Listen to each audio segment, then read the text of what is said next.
Court is now in session. All right. Let me hey everybody. Hi. Before I went live, I made sure to do a little test stream to make sure, you know, things are working. And things are working as it should be. Sorry, I'm just checking something on my phone.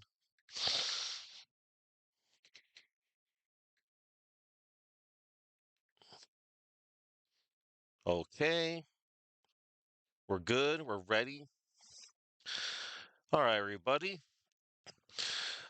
Now, originally, had it not been for the scuff that I had last week on Friday, I would have did this part. I would have did both investigation day one and trial day one. However, due to circumstances, Windows updates breaking things and making things a little miserable for me. Um, all is well though. All is well. Why can't just technology just why can't it just simply work? Leave it to one little update to ruin someone's like day or night, whichever. So yeah, in a nutshell, we started up Turnabout Revolution, and it's about Dirk getting the Founder's Orb that was held by an archaeologist. It was to be a transfer to the orb. However, some dude by the name of, excuse me, that's an insult to dudes. Some guy, man, I don't even know if I even want to refer to that individual as a guy. Maybe subhuman. Ooh, yeah. Like whatever that individual is. So politician, some dude named Paul, first name Paul, last name Attition. He also is, claiming, that's a family heirloom called the Orb of Christ, the Orb of Ami Faye, and it supposedly belongs to him. Oh, and also in between, we also found that sadly, Archie Buff, the archaeologist who was holding the orb for the Defiant Dragons, he sadly died. It seems that he fell off of the ladder and onto the floor. He seems to have died from a fall. But we're not sure if that's going to come into play on this trial. For this trial, this is a civil suit. So politician is taking this to court in a civil suit, and he has hired none other than Phoenix Wright. Like what? So Apollo Justice, who is oh yeah, and also yeah, Apollo Justice, he's going to be going up against Phoenix Wright, his mentor. It's like, man, what's a good analogy for this? Like Apollo Justice is about to face like he's about to face off against like Phoenix Wright. He's like the Michael Jordan of defense attorneys, like as in like Michael Jordan was one of the best basketball players of all time. Tiger Woods, one of the best golfers of all time. The Ken Griffey Jr. of like the Mike Tyson of Punch Out. Like this is gonna be a tough um face off. Like and Phoenix, like why? Why? It's like I can't believe it. He's hired as a plaintiff. He's the plaintiff's attorney. Yeah, Paul Attition's the plaintiff, and this is all messed up. But there's probably a reason for all this that's happening. So yeah, today everybody, I'm just going to be doing just the first day of the trial. And yeah, I'm not gonna like push myself because yeah, so I already had it all planned out. Again, had it not for the scuff, I would have did this immediately after the investigation, but I think it was good that I did it because it was getting rather late, and I would have been late for my dinner, which was a nice pizza, a Red Baron. I had that. I treated myself well, and Chuck was looking out for me. My good friend Chuckman, 315.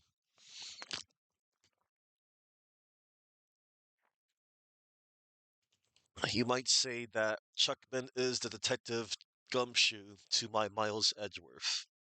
I'll tell him that when I see him. Or I'm probably gonna forget. Nah, I won't. All right, everybody. Court is going to be in session. We're gonna go. We're gonna get to it. I already have it all captured, and more importantly, it was running fine when I did the test stream. Man, I shouldn't be afraid of. No, I'm not afraid of technology. Just why can't things just work? Again, everything's fine. Everything's working. Got my wonderful little SD drive. All right, here we go, everyone. Turnabout Revolution, trial day 1. It's time to go in. So yeah, this might be a somewhat of a short stream today, but it's fine. I think I wanna I wanna say maybe last week was maybe somewhat of a quote unquote blessing in disguise. But that's okay because the rest of this week is fine. That means you're gonna get more Ace Attorney from me. I think the plan's gonna be tomorrow, 3 more days of investigation, and then Tuesdays when I finished off the main case. And then Wednesday and Thursday, I'll be doing the DLC case of this game, Turnabout Time Traveler. I don't think it's as good as Turnabout Reclaimed, like from Dual Destinies, but it's all right. I think it's an all right case. Maybe I'll have a different opinion, for this is my second time going through this entry. All right, here goes, everyone.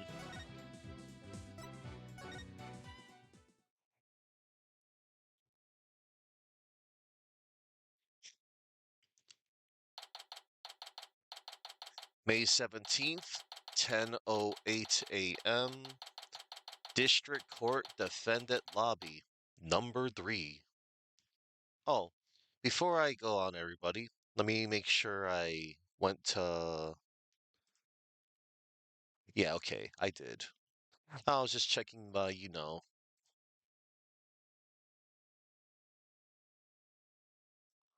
right, we're good. All right, May 17th, 10:08 a.m., District Court Defendant Lobby, number 3. Oh my God, everybody.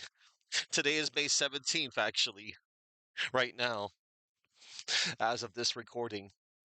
That's kind of funny.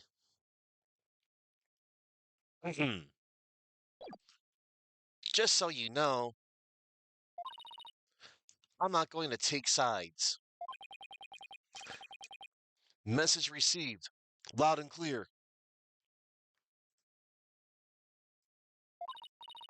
Good. Because I don't like this one bit. You and Daddy should be on the same team. I agree. Sorry, Trucy. Wow, she's really mad. I'm sorry too, little lady. This is all my fault.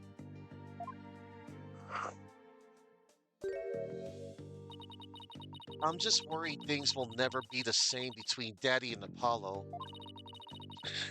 If they go through with this. Is that all? Well, I wouldn't worry about that.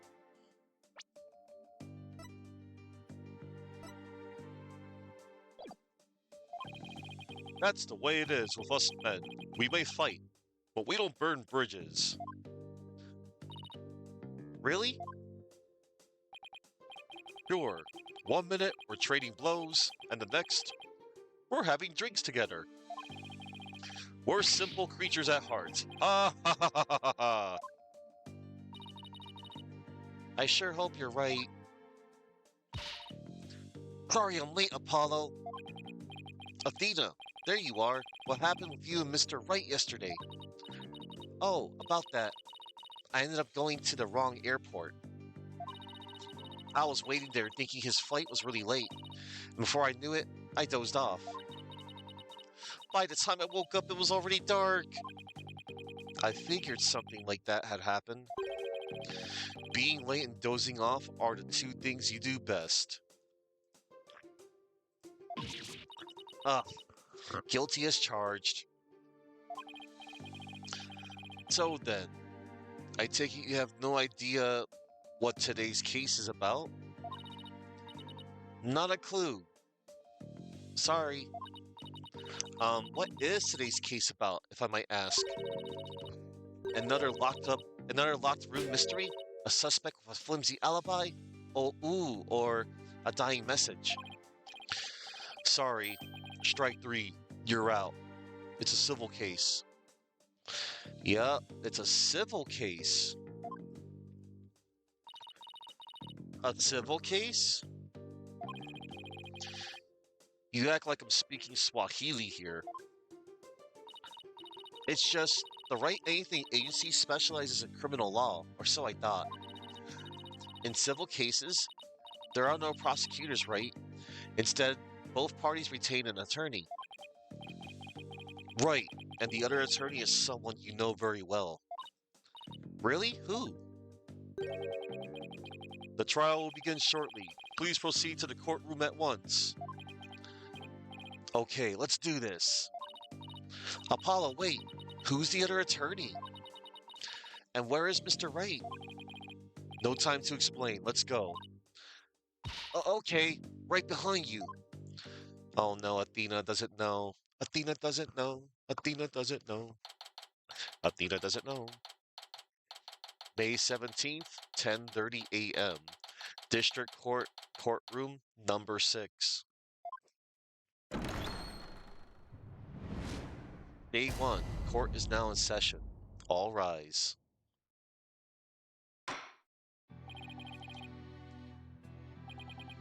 Court is now in session. Oh my gosh. Is this some sort of practice session? No, it's not, Judge. Like, man, seeing Phoenix on the right, like where the prosecutor usually stands, is like, whoa. Of course, Phoenix is not a prosecutor. He's a defense attorney. But right now, it's almost like he might as well have been like, no, not really. Like it almost feels like that I'm facing off against prosecutor Phoenix Wright. But no, he's the plaintiff attorney.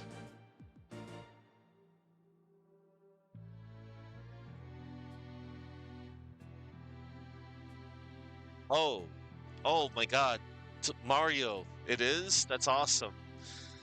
The audio of my streams filling your entire household, and you're busy doing some things, but you have my. Oh man, Mario, thank you so much.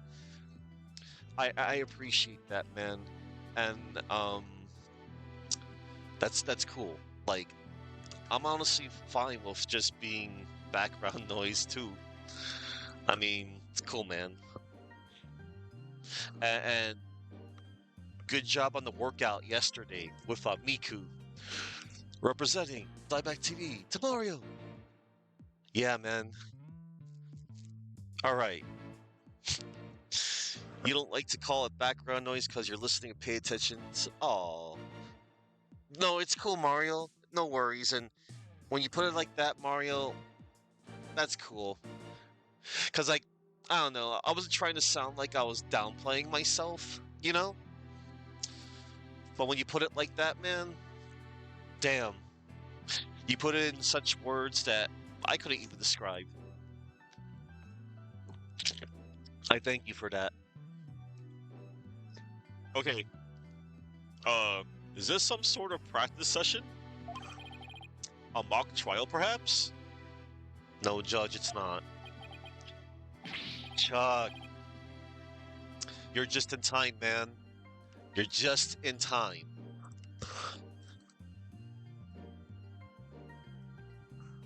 Thank you for the work and lurk.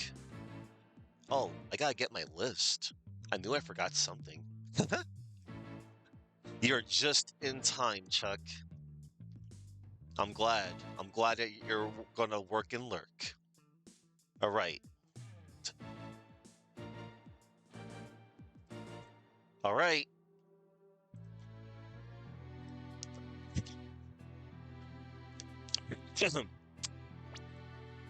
A okay. And also, it's May 17th today, everybody. This court is taking place on May 17th. It's so funny. Hold on. What year does Spirit of Justice take place?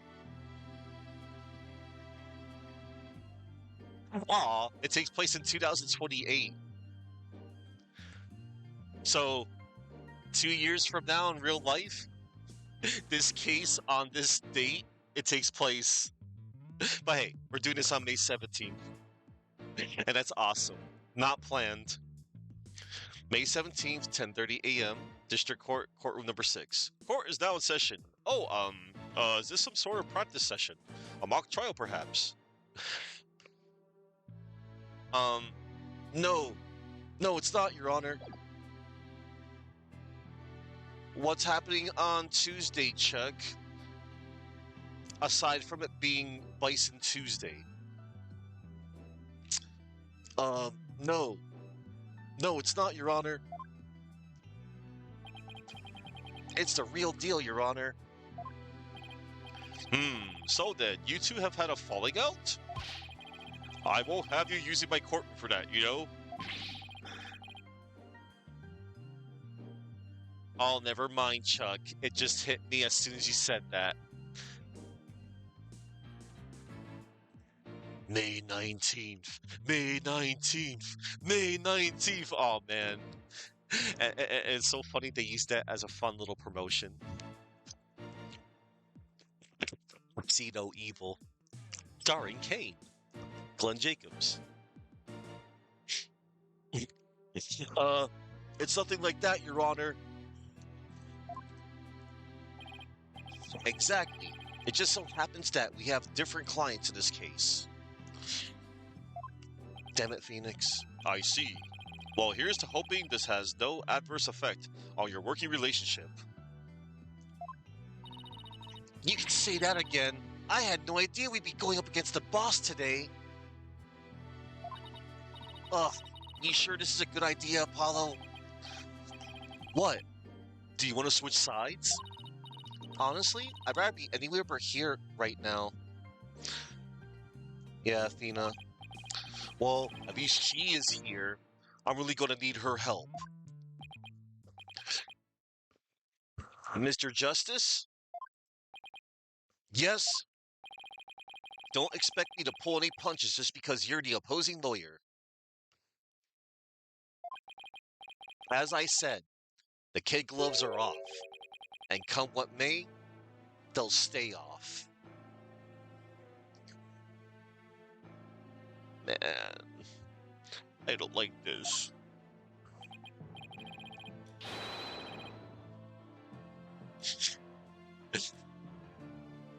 Same here, Mr. Wright. If it's a fight you want, it's a fight you'll get.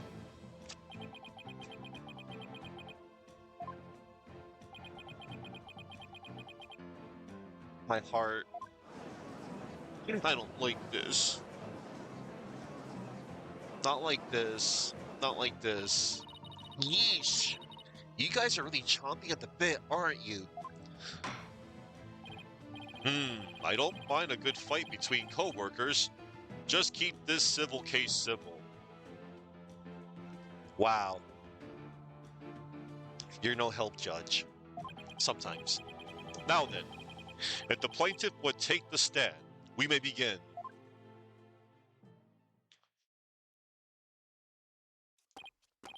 Right, left, halt. And here's a guy that's going to break one of my stream rules.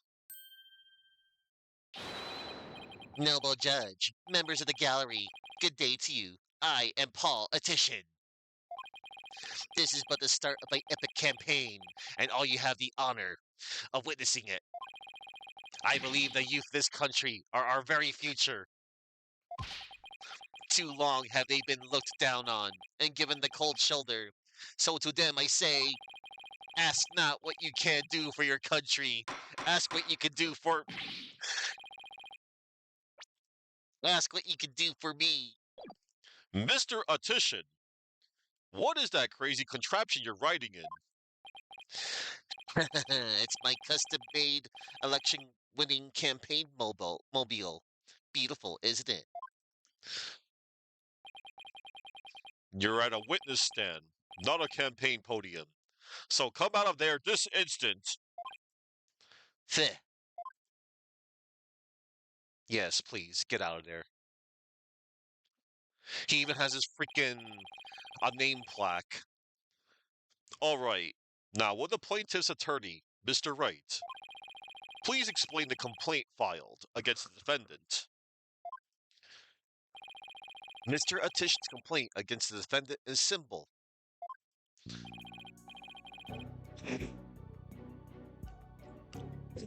The defendant, one Dirk Sadmati, stole my client's family heirloom, the crystal of Ami Faye. Mr. Attishan merely seeks its return. This wouldn't have happened if that archaeologist hadn't kicked the bucket. I see. Well, Mr. Justice, let's have your opening statement, if you would. The defense asserts the item in question is the Founder's Orb, a sacred relic from Kurayan. Go on. It seems someone asked an archaeologist, Dr. Archie Buff, to study the orb.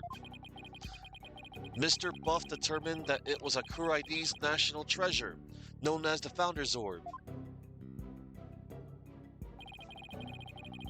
The very orb that was stolen from a treasure room in Kurayan several weeks ago. Case 1 of this game. Why, yes. I saw a news report about that. The death of a Kuraidi's national treasure caused quite an uproar in the kingdom.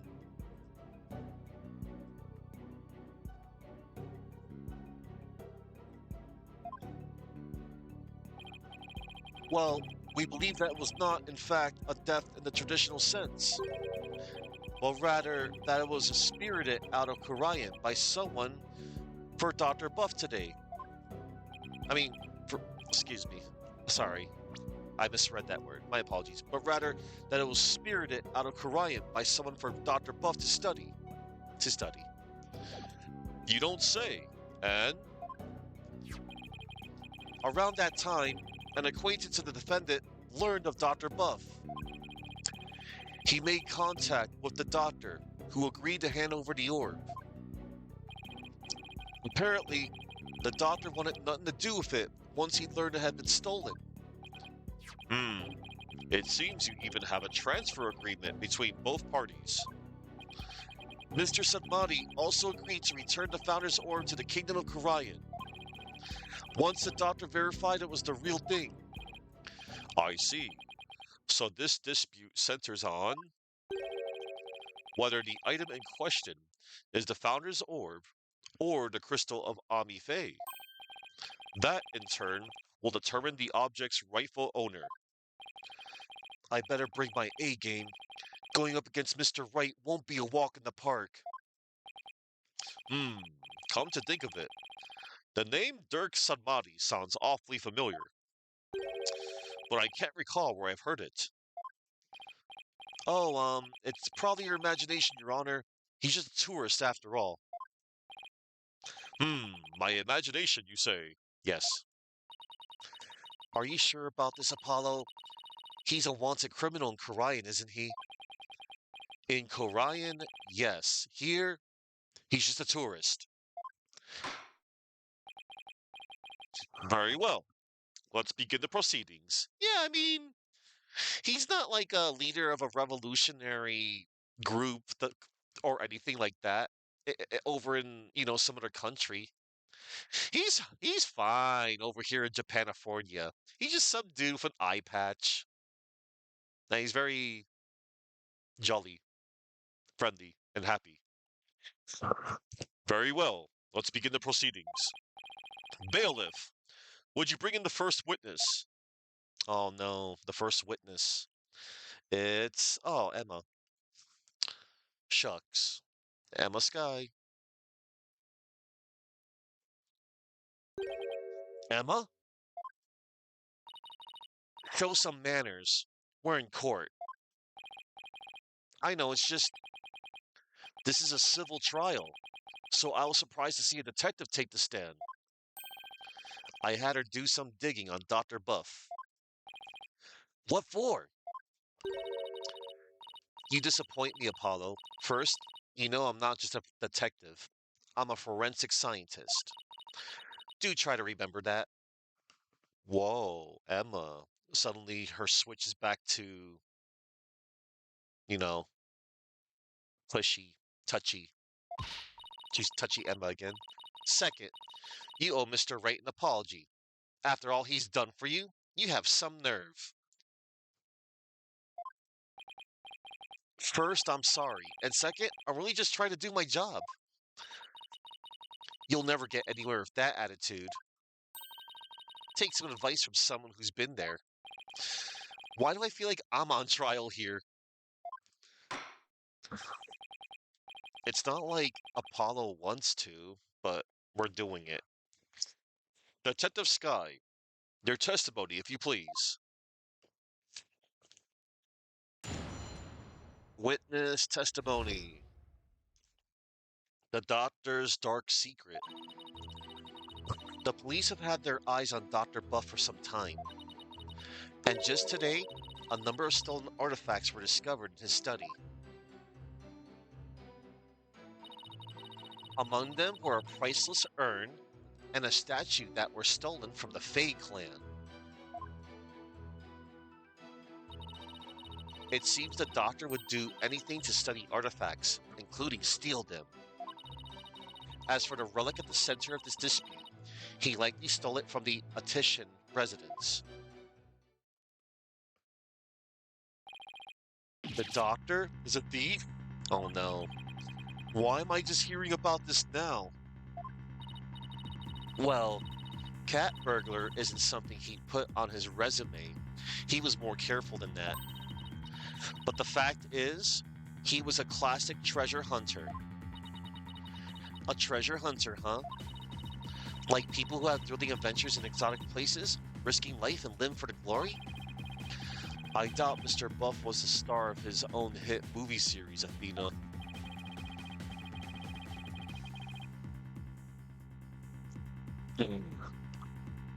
Maybe that was a light Indiana Jones reference. Out of respect for the dead, I will say that Dr. Buff wasn't doing it to get rich. Apparently, he only wanted to borrow artifacts to study them. He would then return them as soon as his research was finished. Oh. According to the doctor's child, he would even repair or restore some of the artifacts he stole before returning them.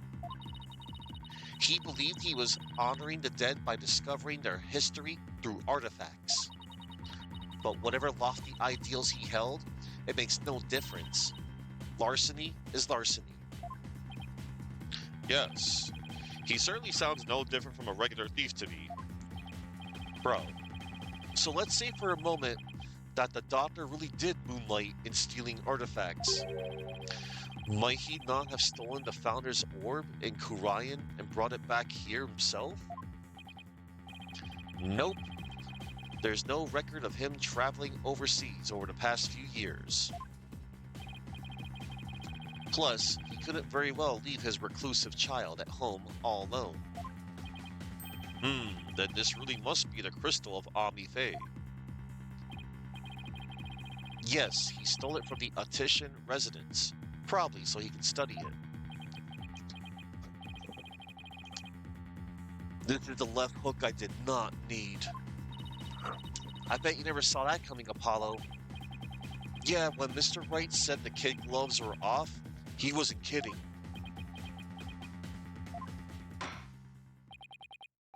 Mr. Justice, you may proceed with your cross-examination.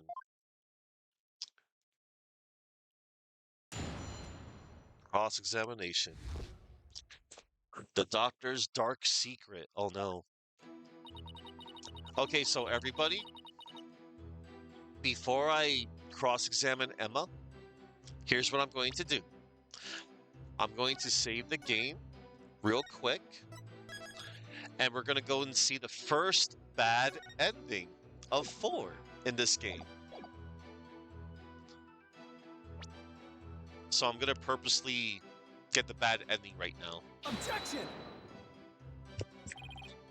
There's something off about that statement. It seemed perfectly reasonable to me. No, something's definitely not right if you listen really carefully. A gambler once sang, "You got to know when to hold him, know when to fold him."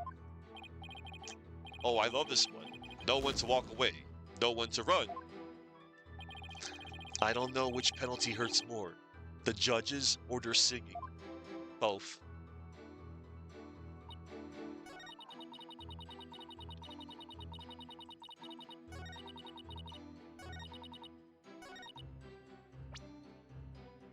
Objection!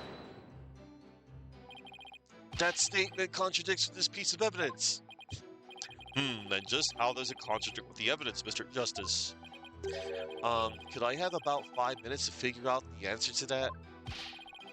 The defense will figure it out before he presents his evidence next time. Sounds like a plan.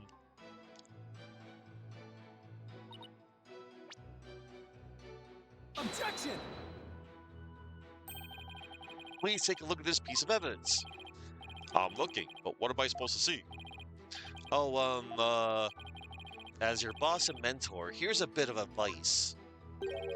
Never present evidence before you have a good grasp of the situation at hand. Right. Sorry.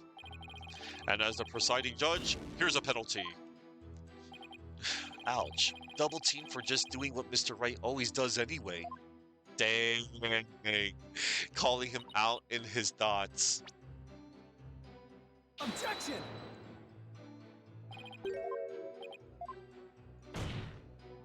Alright. Alright, here comes everybody.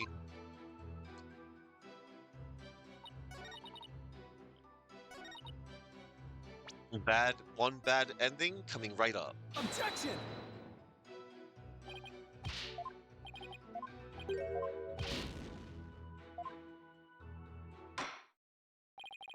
That's enough. I see no need to further prolong this trial. The Defiant Dragons have failed to sufficiently show their right to the item in question.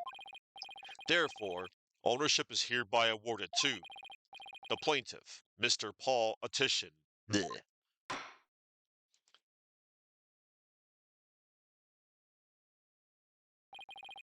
That creep politician stole the founder's ore right out of our hands. The dream of revolution in the kingdom of Kurayan died that day, and we returned to our daily lives. As for my relationship with Mr. Wright,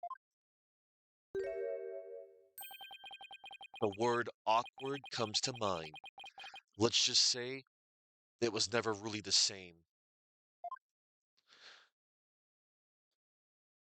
Very depressing. All right, we're going to retry for this scene now. That's a bad timeline. All right, and now we're going to do things the right way. I'm sorry. I didn't mean to do that. Or did I? You decide. Anyway. The Doctor's Dark Secret. The police have had their eyes on Dr. Buff for some time. Hold it! How exactly did Dr. Buff arouse the suspicion of the police anyway? Chalk it up to good old-fashioned sleuthing. After investigating countless artifact thefts over the past few years, the police finally zeroed in on him, and the Doctor became their prime suspect. A number of those artifact thefts occurred in Korean Village too, if I might add.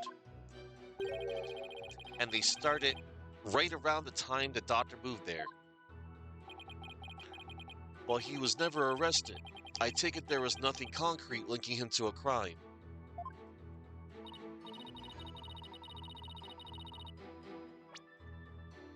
I take it there was nothing concrete linking him to a crime? No, which is why we were never able to get a search warrant in the first place. It's hard to arrest artifact thieves unless you catch them red-handed. Still, the police had him under constant surveillance. And just today, a number of stolen artifacts were discovered in his study. Hold it! Are you sure these allegedly stolen artifacts are the real deal? They're not fakes, that's for sure. Take the urn, for example. Apparently, it's an extremely intricate work of art. That poor urn. Its design, cracks, and other features would be impossible to replicate perfectly. Actually, I've had a few run-ins with that urn myself. In two cases. Case 2-2 in Justice for All, and Case 3-2 in Trials and Tribulations. Actually, I've had a few run-ins with that urn myself. So I was shocked to see it there in the Doctor's study. I can say without a doubt that urn was stolen from the Fade clan. Yeah, it was Case 2 Justice for All and Case 2 Trials and Tribulation. I see. Detective Sky, please continue with your testimony, if you would. Among them were a priceless urn and a statue that were stolen from the Fade clan. Hold it! Were any other stolen artifacts found besides those belonging to the Fays? Yes, for instance. Remember the large relief on the wall? It was chiseled out of some ancient ruins in the kingdom of Korean several years ago. Chiseled out? Didn't that damage it?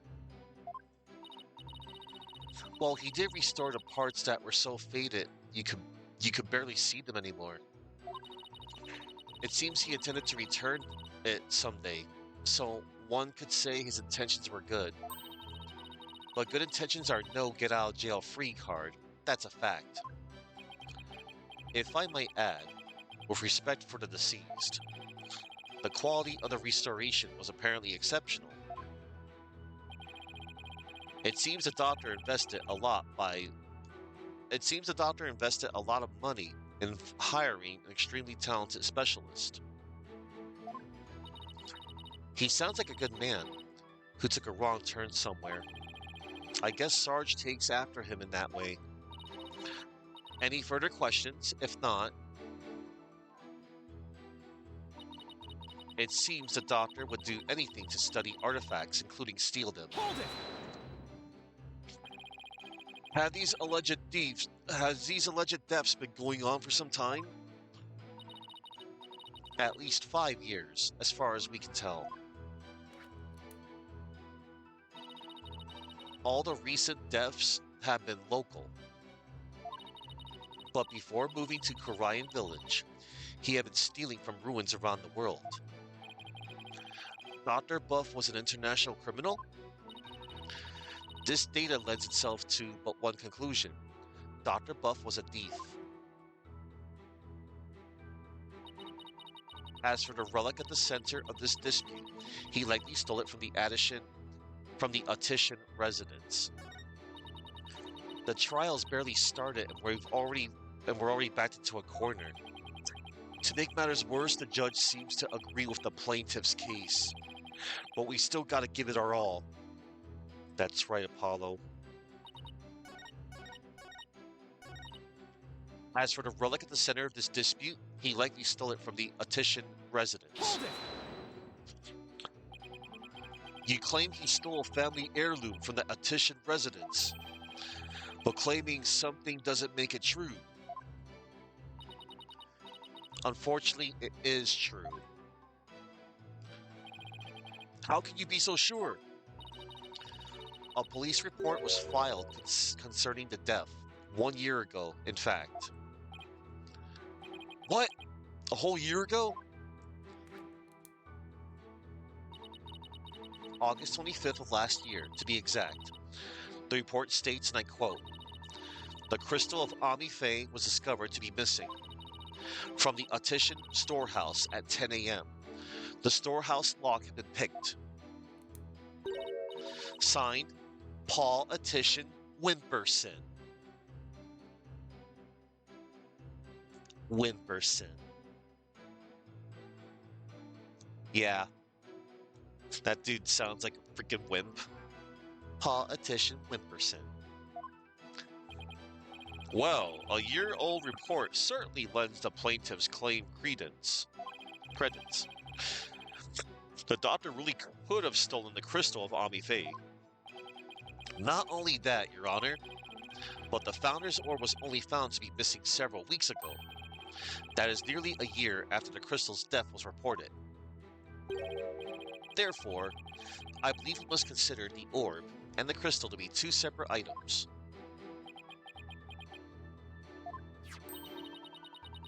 Politician Wimperson? Not the most awe-inspiring tale end, is it? I see why he cut it. Not that he inspires confidence without it. Still, I'd probably do the same in his shoes. Robbery report added to the court record. A report filed a year ago by one Mr. Paul Audition Wimperson for the death of the crystal of Ami Faye. Let's check that piece of evidence out real quick. Robbery report. The crystal of Ami Faye was discovered to be missing from the Audition storehouse at 10 a.m. The storehouse lock had been picked.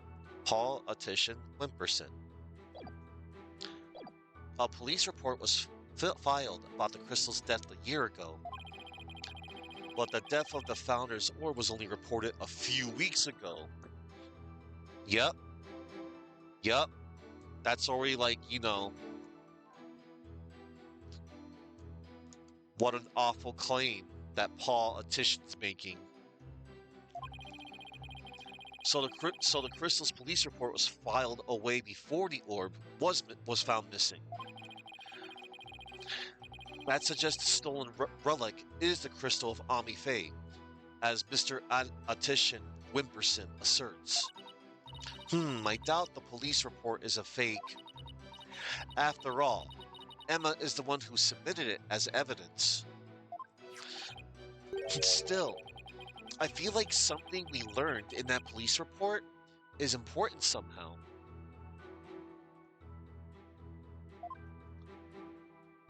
And it sure is.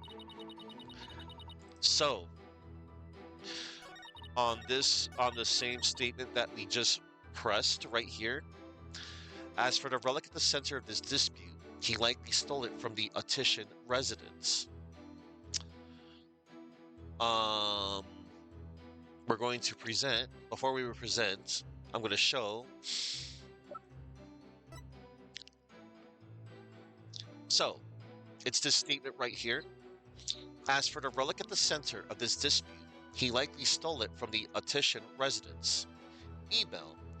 Data obtained from the doctor's computer includes a report on his research into the founder's orb. To PAW711 at nmail from doc_buff. Subject research report. I deciphered the patterns, but have yet to crack the riddle. The opaque crystal orb is the key. Dr. Buff, how's your research coming along? Hmm. PAW. You don't suppose the PAW will be, oh, I don't know, politician Wimperson, 7-Eleven?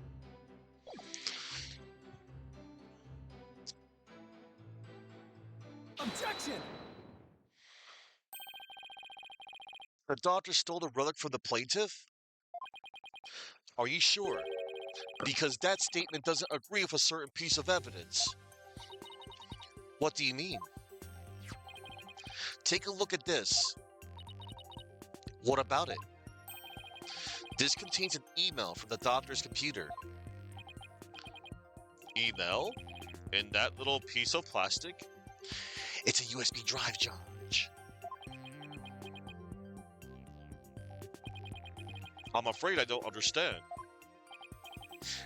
Oh, this stick here can store all sorts of computer data. I still don't get it. Here, just look at this.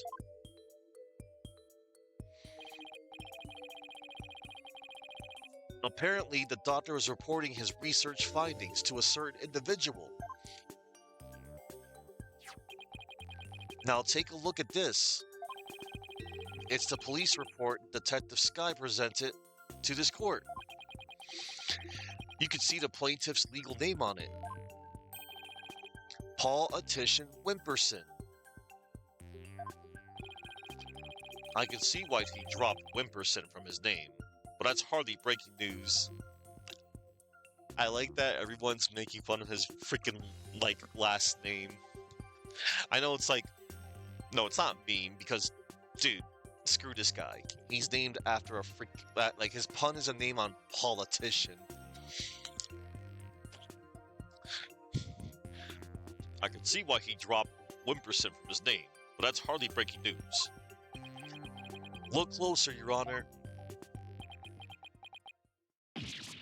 That's not his initials. Well, Mr. Wright, you didn't make that connection yourself? You're slipping, old man. Yeah, his initials. Politician Wimperson. Right. The plaintiff's full legal name is Politician Wimperson. Now consider this. The email's recipient address starts with 3 letters. P-A-W? Ah, Paul. Don't tell me.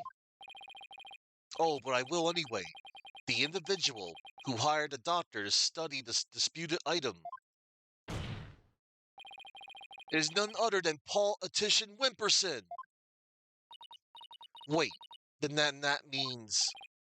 Exactly. He wouldn't have asked the man who stole his family heirloom to study it. Therefore, how could this possibly be the crystal of Ami Faye? Ah! Hell yeah, Apollo. We never checked the doctor's emails. Good job, forensic detective. Well, your field is in forensics, not computers.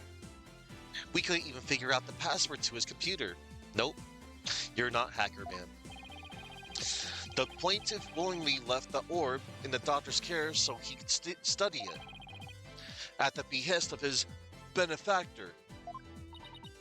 Wait, then what about the police report? I have all the details of the death right here. It's probably for another relic, the real crystal of Ami Faye. He's just using the report as a way to claim that our orb is actually his stolen crystal. Objection! And how are you so certain that PAW refers to my client's initials? And how are you so certain that Paul refers to my client's initials? Maybe the email's recipient was a dog lover.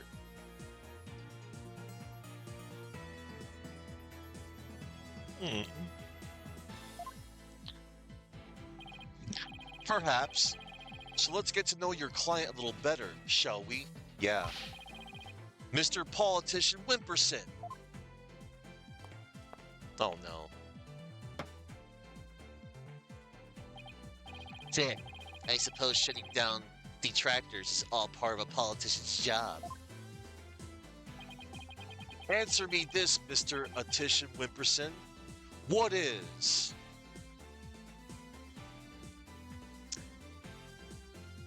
What is your birthday? What is your birthday? My birthday? It's July 11th. But what's it to you? Oh, I see. You could address birthday gifts to my office. No. But full disclosure, I only accept gifts valued at $1,000 or more. This guy, this subhuman.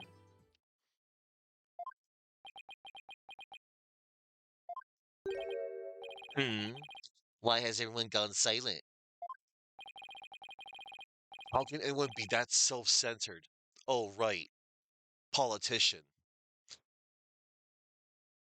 Yes, Apollo. And we're gonna ban him out. Answer me this, Mr. Ardisha. Who is your daddy? And what does he do? Oh man. Those glasses are awesome on that peach emote. Did everyone hear that? He said July 11th. Yep. Let's look at the email real quick. Politician Wimperson, July 11th. July is the 7th month.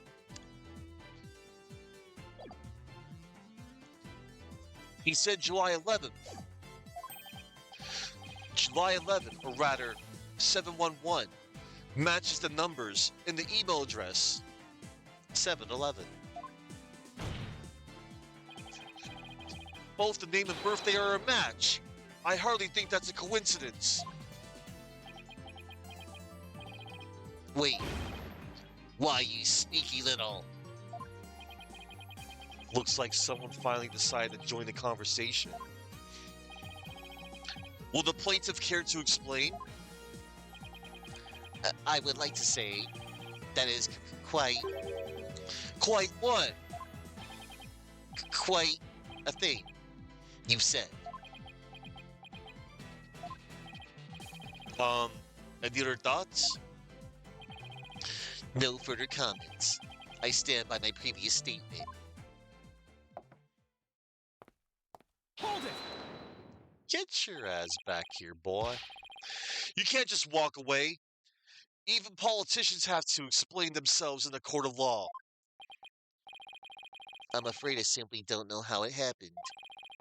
I can't possibly explain matters outside my purview. Perhaps it was a mistake on the part of my secretary. Oh, no you don't, you slippery eel. Mr. Wright, would you care to respond? I won't argue your assertion.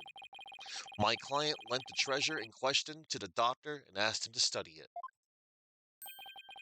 It seems that much is a fact. Now we're getting somewhere. However, it has no bearing on the issue of ownership. How so? Mr. Attition, I fully understand your position here.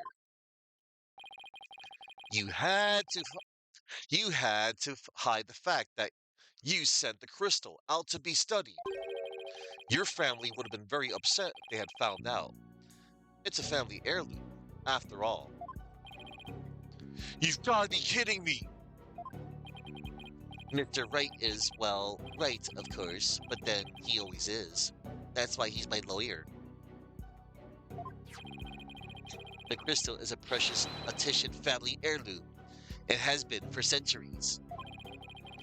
But Dr. Buff was so eager to study its proud heritage, I just couldn't say no.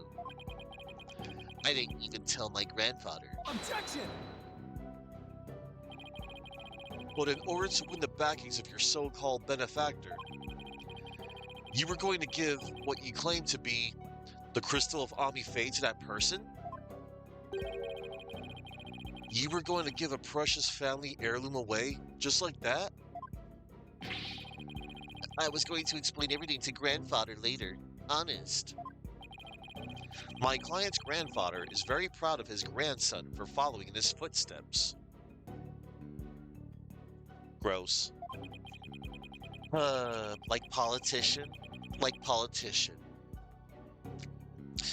And if refusing him would have meant dashing the dreams of his darling grandson, I doubt the kindly old man could have said no. Well, grandchildren are meant to be spoiled. That's what grandfathers are for. Your Honor, please. I mean, it's been the family for centuries. My grandfather thinks highly of my talents as a politician. That's why he entrusted me with this very important name, placard today.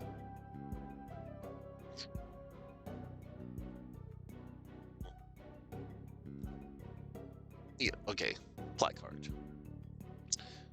Yeah, that little thing that's hidden in the text box.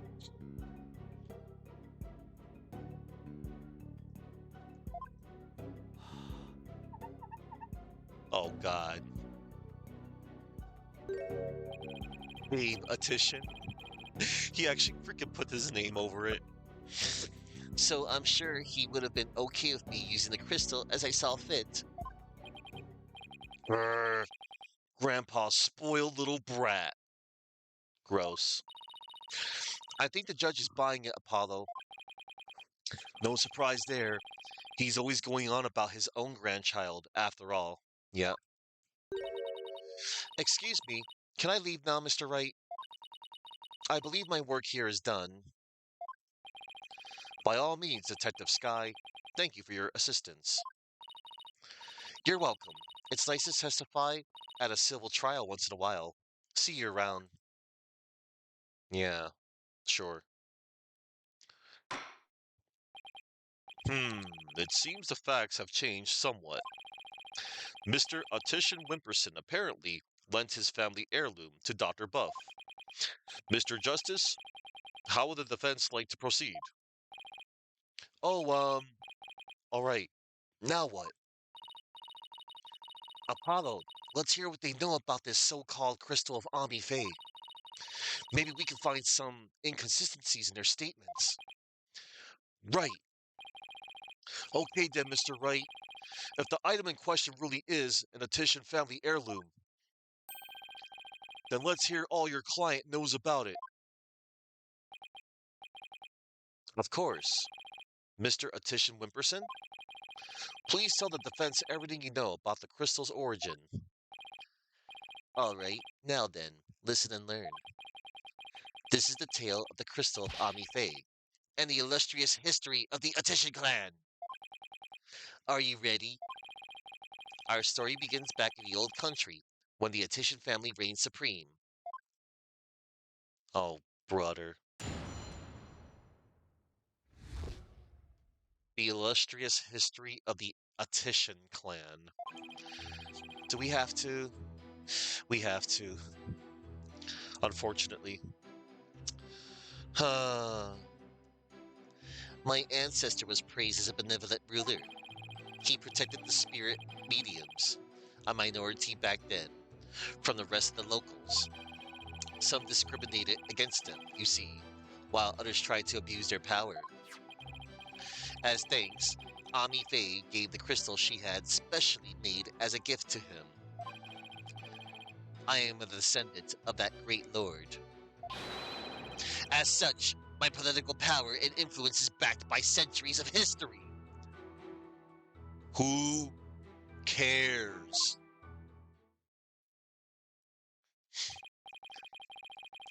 Well, that then evolved into a great load of self-aggrandizing propaganda vast.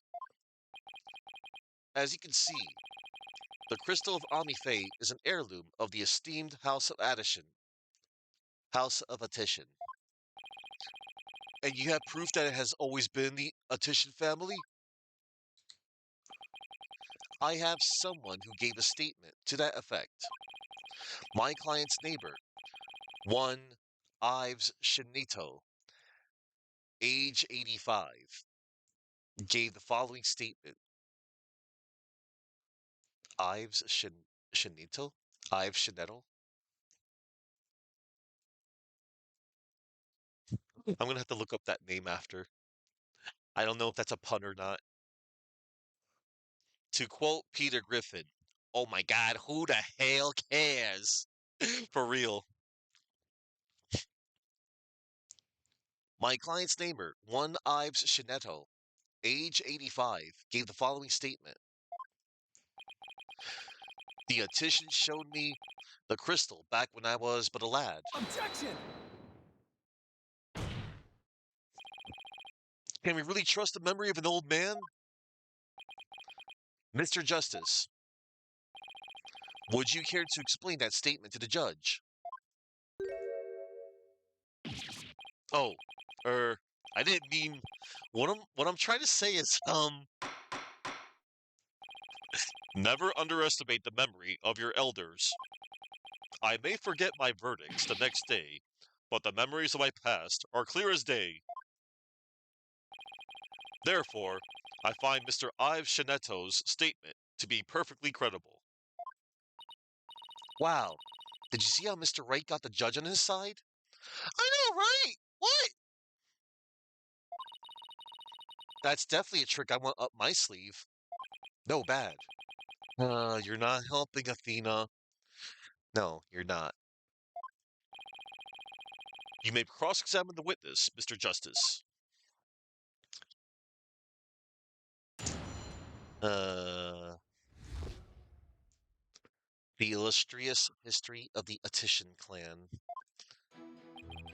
My ancestor was praised as a benevolent ruler. Hold it! Um, that object you sat down there, is it something of importance to you? It's a name placard. This one here belongs to my grandfather, Abraham Attition. He had it custom made during his distinguished political career.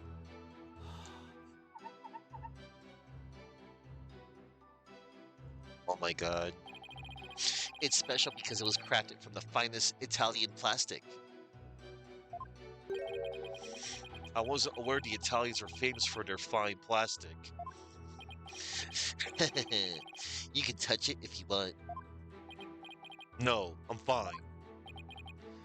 Very well. I'll just continue my testimony. My ancestor was praised as a benevolent ruler, but he was also an eminent politician. He protected the spirit mediums, a minority back then from the rest of the locals. Hold it! So I take it the relationship with the Fae clan was a close one. A smooth and open line of communication with my entire electorate. That is the politician way. Huh? Oh, sorry. I was asking about your ancestor. Whether it's about me or my ancestor, feel free to ask me anything you'd like. Transparency in government. That's the politician way. More like dodging questions.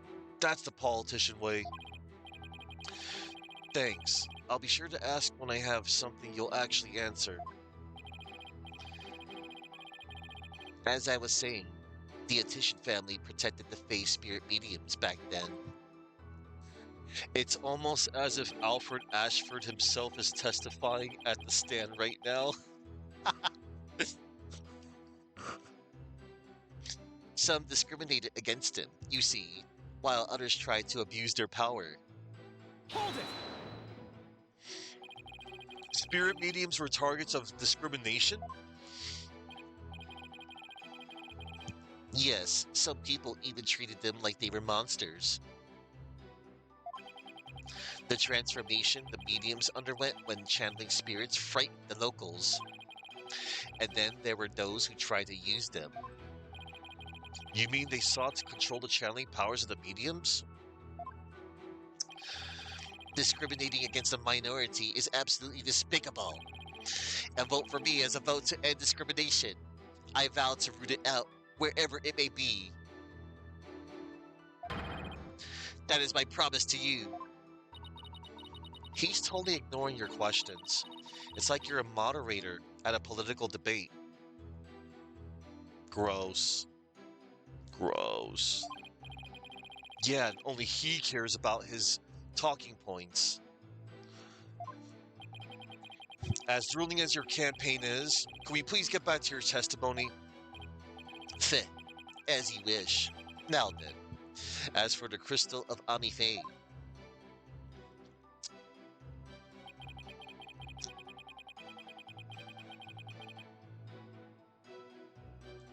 okay, we'll press that statement in a moment. I am a descendant of that great lord. Hold it! So tell me, Mr. Atishan Wimperson, are you famous in Karayan Village? You can say that, but I find my popularity to be rather bemusing. Bemusing? Yes, my campaign posters keep going missing as soon as I put them up. My avid supporters and female fans are likely taking them home to hang in their bedrooms. No, maybe it's because your freaking posters that you keep putting up are, they're obstructing. They're eyesores, and nobody likes your freaking ugly face. I guess ignorance really is bliss. All this only proves my fine lineage. As such, my political power and influence is backed by centuries of history. Hold it! I'm sorry, was any of that relevant to the issue of the relic's rightful owner?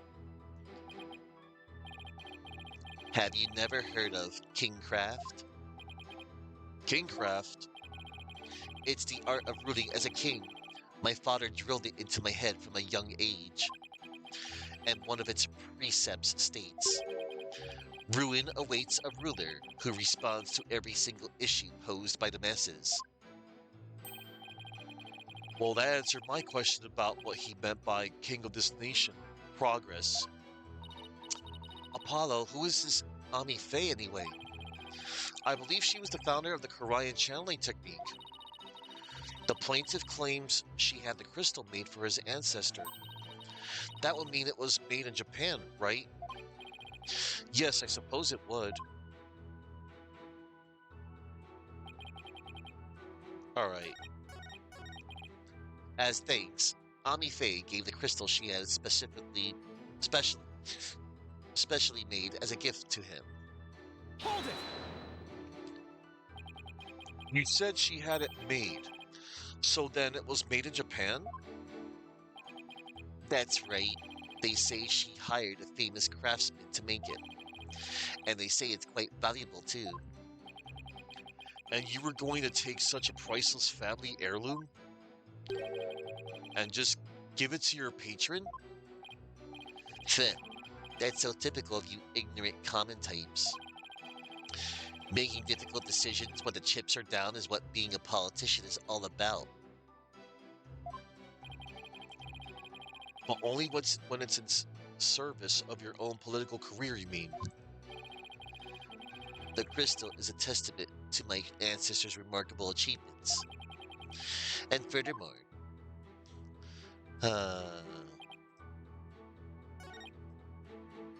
alright. So, this statement right here. As thanks, Ami Faye gave the crystal she had specially made as a gift to him. Oh, really? That's not what the evidence says on these research notes. Research notes on the Song of Ceremony and the box containing the founder's orb.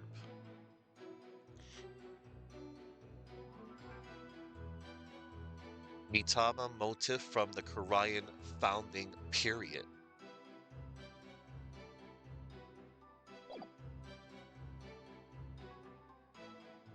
Objection!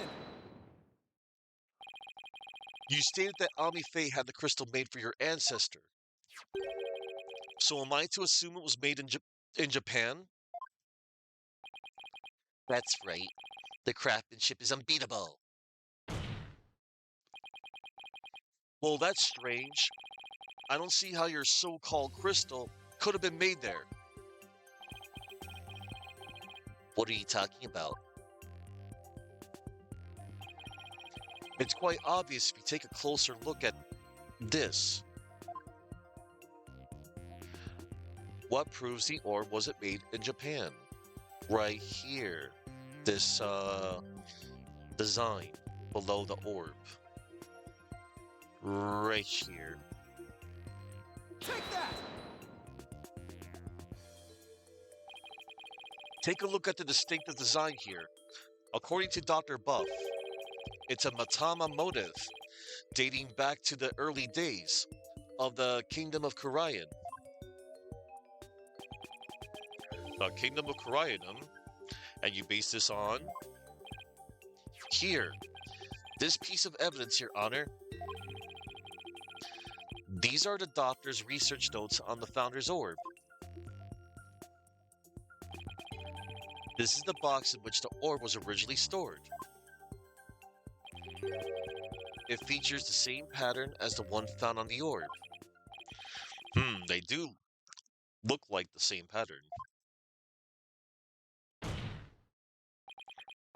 Therefore, I assert that the disputed item must have been made in the Kingdom of Korean. Ah! Eat the Picard! Objection! Oh no, his Picard. The Korean channeling technique originated in the Kingdom of Korean, and Ami Faye is known to have traveled there to train. With that in mind, what's to say she didn't bring that pattern back with her? Objection! But since this is clearly a Koreanese design, not even you can deny the possibility that was made there in the Kingdom of Korean. Objection! Anything's possible to some extent. That doesn't make it true. So you can't conclude that the orb is from Korean based solely on that pattern. If it were that simple, I could just as easily say it's Japanese.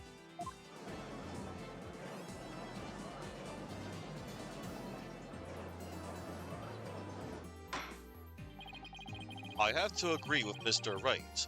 The pattern alone proves nothing. But that also means there's no basis to claim the item in dispute was made in Japan either. At this rate, we're going nowhere fast. He's right. We're just spinning our wheels here. I wonder if we have any evidence that could break this stalemate. Evidence that could break this stalemate does not exist. There doesn't seem to be anything we can use, at least not at this point. Well, unless we can find something, this trial won't be going anywhere.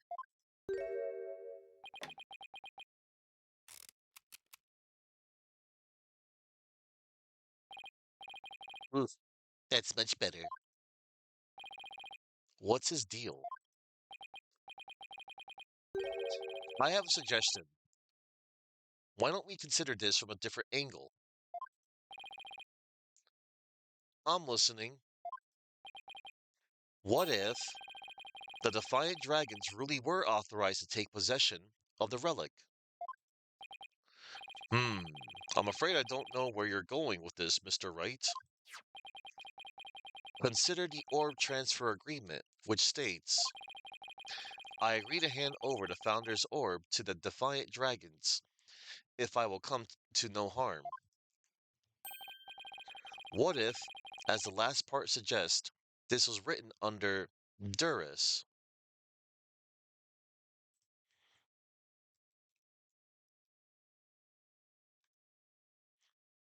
Unlawful threats or coercive pressure that forces an individual to act against their own free will if someone is coerced into doing something, such as signing a contract or committing a crime.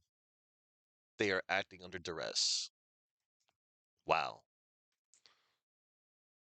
Dore- Duress. Okay. This was written under duress. That would render the agreement null and void. What are you suggesting, Mr. Wright? While you were on your little cave expedition, I was investigating Dr. Buff's accident.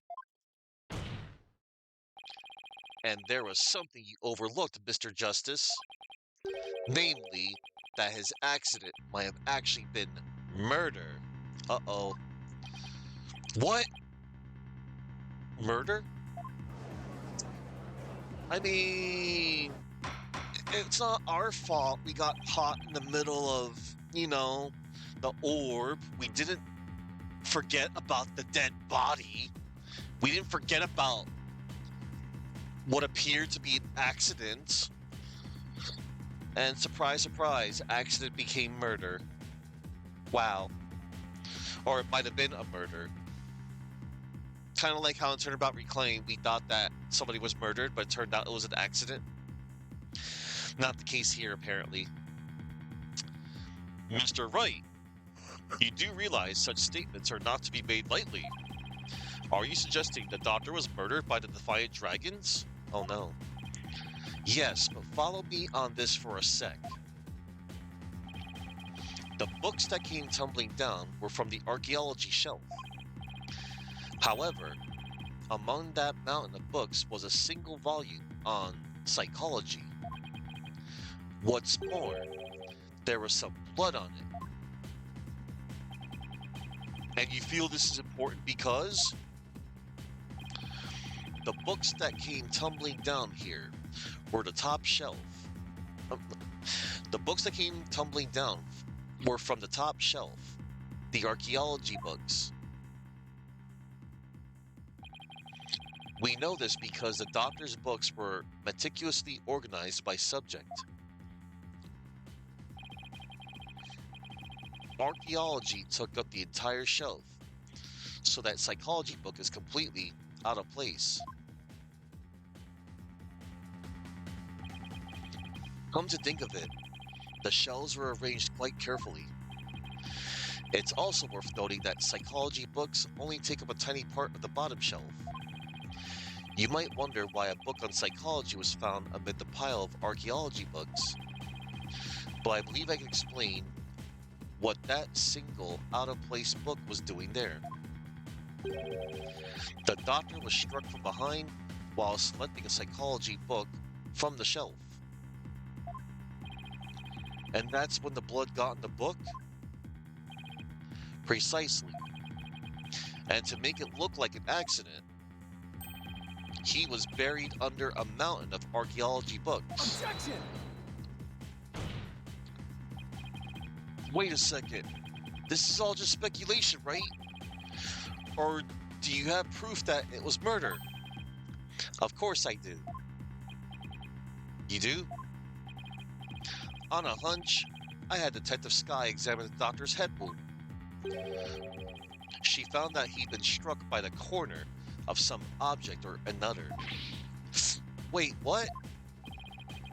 A wound like that couldn't have resulted from a fall to the floor, you know. Do you understand what this means, Mr. Justice? The wound makes it crystal clear that Dr. Buff was murdered. What? Well, that was unexpected. Who'd have thought we'd break out of the stalemate like this? He pulled a ladder right out from under us. Still, if he thinks that's enough to make me back down, He's got another thing coming. Even if the cause of death was murder, what makes you think it was the Defiant Dragons? You should know better than to hurl baseless accusations. Objection! Did you forget who you were up against, Mr. Justice? Huh? You didn't actually think I'd come to court without witnesses and evidence, did you? What are you talking about? I would like to request further testimony from the plaintiff. Specifically, I would like the court to hear how he saw one of the rebels leaving the crime scene. The close-up in reverse. He saw what?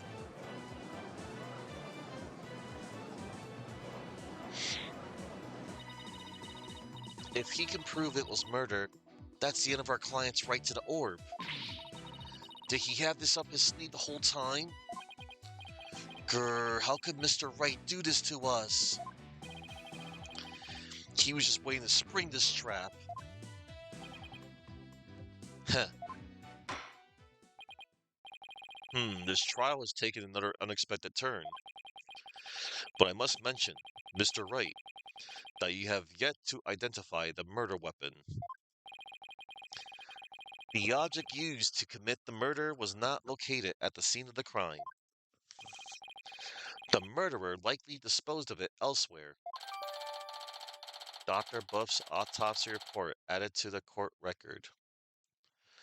Dr. Buff was struck with the corner of some object. The time of death was between 10 and 11 p.m. Let's check that report. Time of death, May 15th, 10 p.m., 11 p.m. Cause of death, cerebral hemorrhaging after being struck on the back of the head with the corner of an unidentified object. Oh, that's terrible. Well, I never thought we'd be deliberating the issue of murder at a civil trial. I know, right? I thought we were just, again, I for one did not forget about the dead body, but, you know, the way this was written was pretty good though. I know, it's just like in case 2 in Trials and Tribulation. I thought we were trying to figure out who robbed the urn, and then we found out, that it was, eh, you know, we found out, like who stole the urn, and then afterwards, LOL, somebody died after the case was resolved. You know, we can't go through an entire case without somebody dying. It's all murder in this series. Murder, murder, murder. Well, I never thought we'd be deliberating the issue of murder at a civil trial. All right, Mr. Attition Wimperson, your testimony, if you please.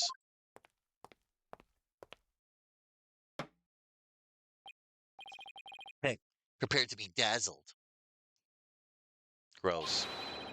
Dazzled by charismatic oration forged in the crucible of campaign battles.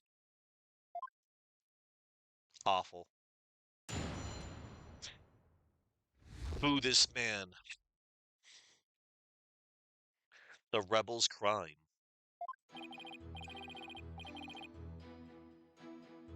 That evening, I was walking alone, lost in thought. I passed by the doctor's house, and that's when I saw Mr. Arebel. He was running out the front door. It was around 10 at night. Surely that must have been him fleeing the scene of his crime.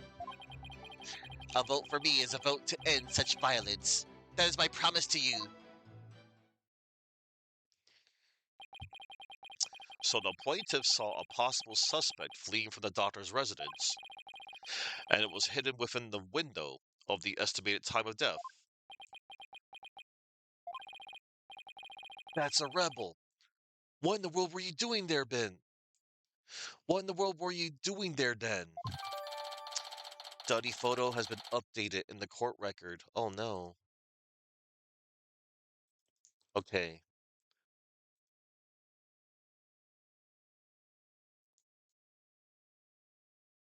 Hang on, everybody. I'm just checking a notification of sorts.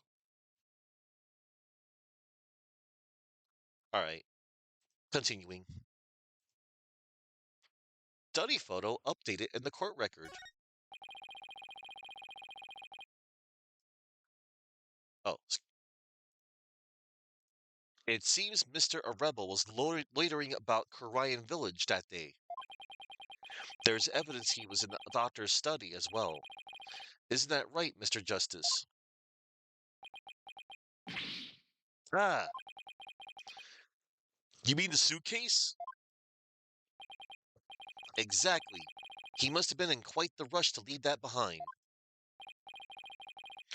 Oh, and by the way, Your Honor, Mr. Rebel just so happens to be sitting in the gallery today. See? That's him trying to escape as we speak. Bailiff, don't let that man get away. Oh no. Right, you backstabber, why are you doing this to me? Aww. That's... Alright. The counsel slash defense may question the plaintiff slash witness once more.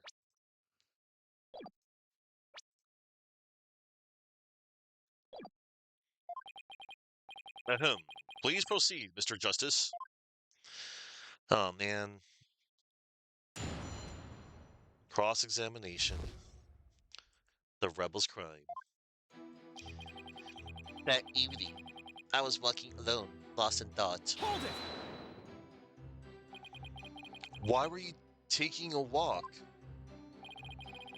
Society is inundated with serious problems that must be solved, and as a politician, I'm always on the job, thinking hard about possible solutions, even on my walks. Um, Thanks for the non-answer. While we live out our comfy lives, there are starving children who suffer in the back alleys of our major cities. It's not in me to ignore such suffering. A vote for me is a vote to end hunger and for world peace. Yes, Mr. Atishan Wimperson, we are well aware of your outstanding character. Outstanding character.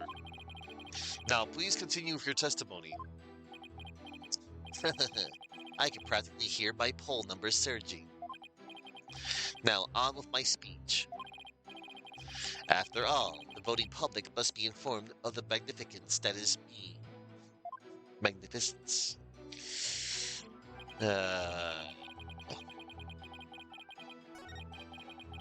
He was running out the front door. Hold it! Did you notice anything unusual? Yes, his behavior was incredibly suspicious. His eyes were darting all around as he ran off in total panic. As soon as I saw that, I knew he had done something, and it probably wasn't good. Despite that, you still didn't report it to the police? Who would have thought he had killed Dr. Buff, not me? That's why I didn't report him. So the witness didn't notify the police? Is that an important statement, Mr. Justice? No, it isn't. No, it's not important. All right then. Let's have the witness continue with his testimony.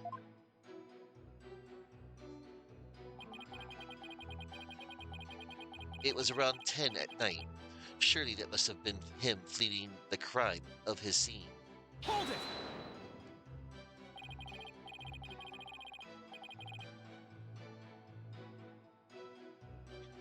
But at the time, you didn't know the doctor was dead in that... But at the time, you didn't know the doctor was dead. Is that correct? It's true that I've been known as a prodigy from a very young age. Huh? I graduated high school and college with exceptional grades. As class president, I reformed stale old school traditions. My exploits were even covered in local papers. But as exceptional as I am, I can't possibly be expected to know everything at all times. This isn't working. He keeps bending the questions to serve his own needs. Hang in there, Apollo. Mr. Attition Whipperson, I believe the court is well aware of your exceptional nature. Now, would you please continue with your testimony? I have the upcoming election in the bag. A vote for me is a vote to end such violence. That is my promise to you. Hold it! So how do you actually intend to end such violence? Elite politicians such as myself never reveal their strategies. Did you really think I would divulge such sensitive information to the likes of you? Yeah, but surely you have some sort of campaign platform you're running on?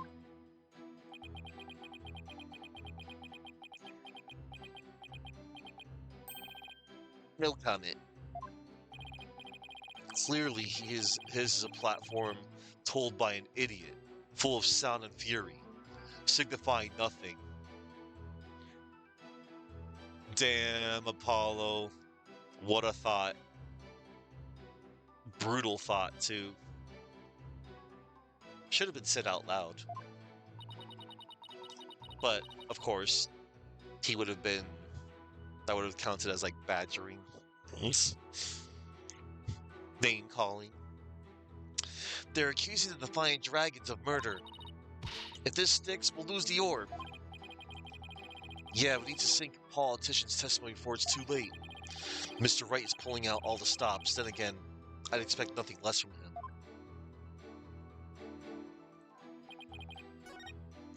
I passed by the doctor's house, and that's when I saw Mr. Rebel. Hold it! Where exactly were you when you saw Mr. Rebel? Right here, under this tree. I saw him dashing out of Dr. Buff's front door.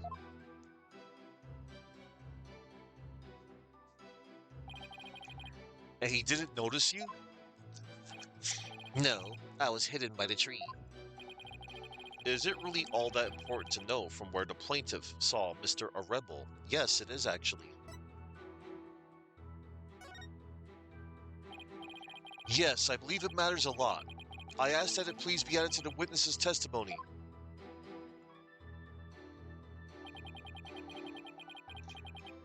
I was under this tree when I saw Mr. Rebel. Hold it! What were you doing under that tree? A lack of lateral thinking.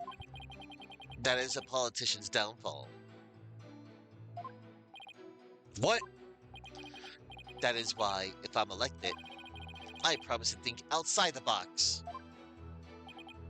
The question was, what were you doing under the tree, Mr. Attition Whimperson? Heh. I suppose I can't expect a plebeian such as yourself to understand my grand design. How dare you use that word, plebeian? Oh yeah? Try me, O Lord of Plebs. Damn, Apollo. Mr. Attition Whimperson, I believe the court is well aware of your grand political vision. God, no. Now, let's have the rest of your testimony, if you please. I can hardly wait for the upcoming election.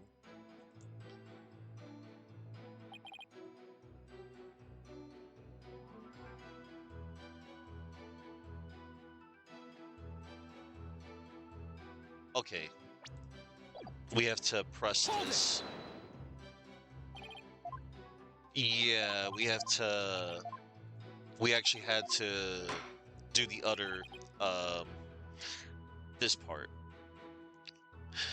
So the witness didn't notify the police. Is that an important statement, Mr. Justice? Yes, it is. Yes, it's important. I request that the witness add it to his testimony. Feh, sure, why not? I had no idea that Dr. Buff was dead. That's why I didn't call the police. Hold it! You had no idea he was dead.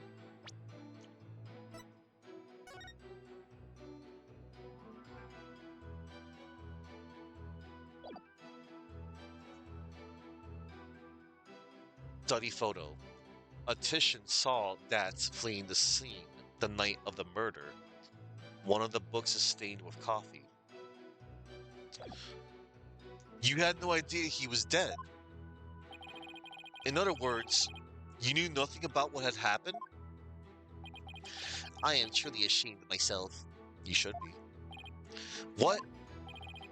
There's been a gruesome murder in my beloved village. What a fool I've been. I was thinking only of the village's future and world peace. It seems my earnest attitude and industrious nature have come back to haunt me. Only a politician will try to pass off self-aggrandizement as self-depreciation. Apollo, you think this is how all politicians will be from now on? Yes. We're all doomed if they are. Apollo, buddy, we are already doomed, but my apologies. We're not going to get into that. If you don't mind, I'd like to continue with my testimony. Anyway, let's go back to this new statement. I had no idea that Dr. Buff was dead. That's why I didn't call the police. Oh, really? Hold it! Oh, whoops. I hit the wrong button.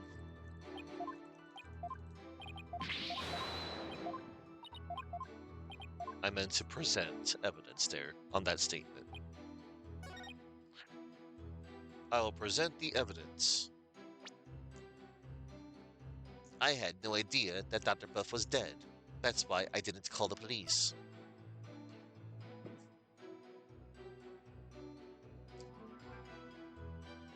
Dude.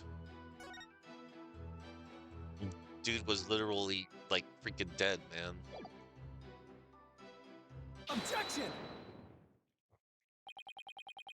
Mr. Attition Wimperson, rather than Mr. A Rebel. Wasn't there something else that should have had your Wasn't there something else that should have had your undivided attention?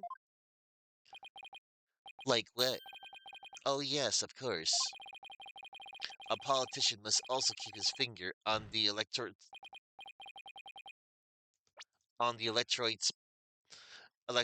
pulse and focus on the nation's. Sorry, but you're way off. I am. Would you care to explain, Mr. Justice? If the witness saw Mr. A Rebel from his position here, then he should have also been able to see the doctor's body. Yep. After all, it was right next to a huge window. Why, I believe you have a point there. With the body that clearly visible to the witness. It's unthinkable that he wouldn't have been. It's unthinkable that he wouldn't have reported it to the police. Ah. Would the witness care to respond?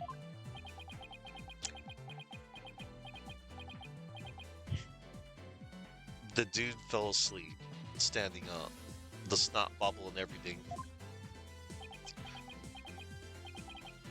Did he fall asleep?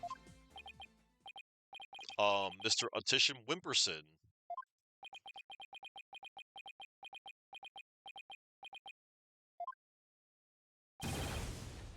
Mr. Attition Wimperson!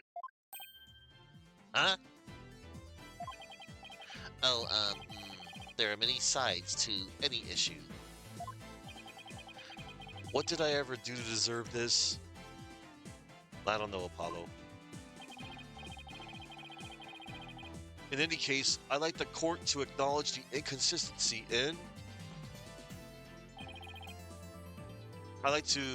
Okay. In any case, I'd like the court to acknowledge the inconsistency in the witness's testimony. Mr. Attention Wimperson, did you really see Mr. A Rebel? Yes.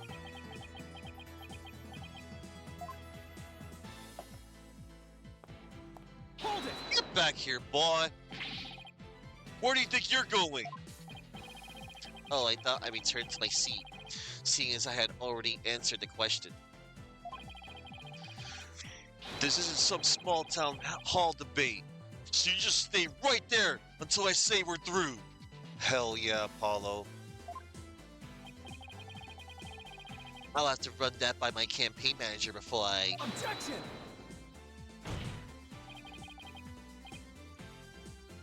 Hell yeah, Apollo. Give him the death glare. That's right. Suck it down, punk. Cool. Mr. Attention Wimperson, I think it's time for you to come clean. Huh? So then, does this mean he didn't see Mr. Rebel? As your lawyer, Mr. Attention Wimperson, I advise you to divulge that matter we discussed. Silence is no longer an option. Are you sure about this? I'm in the midst of running for office.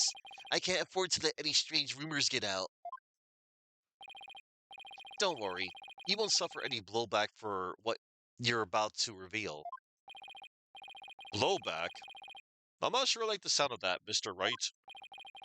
Not to worry, Your Honor. Nothing untoward Nothing untoward will come of this. I promise. Now then, Mr. Justice, remember how it was an anonymous caller that reported the doctor's death? Come to think of it, Emma, who was the first one to discover the body? About that, whoever it was, it seems they wanted to remain anonymous. Oh, what? It happens now and then. Some people would rather not get involved with the police. Wait, you're not saying that? Yes, that's exactly what I'm saying. The anonymous source who contacted the police after discovering the body was my client, Mr. Paul Attention Wimperson. What? You don't say. So you see, he played his part as a concerned citizen, quite admirably, if I may say so. Isn't that right? Yes, indeed. In our society today, there are too many who choose indifference over righteous action. But I don't number among them. That's why I did my duty as a concerned citizen. One might call me the model citizen, one worthy of standing above the rest. What a real standard bearer he is, reporting it anonymously. Oh, and by the way, Mr. Justice, wasn't there someone else at the scene of the crime when my client discovered the body? Oh, you mean Mr. A Rebel? He would have been he would have been leaving the doctor's house right around then. Wait, that means... Yes, it does.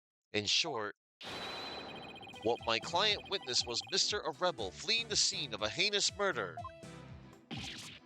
Ah, and that's not all. Based on what we've heard so far, Mr. A Rebel looked exceedingly suspicious, and that's putting it mildly. We already know the defiant dragons threatened the doctor with bodily harm. And now that they've killed him, the so-called orb transfer agreement is null and void.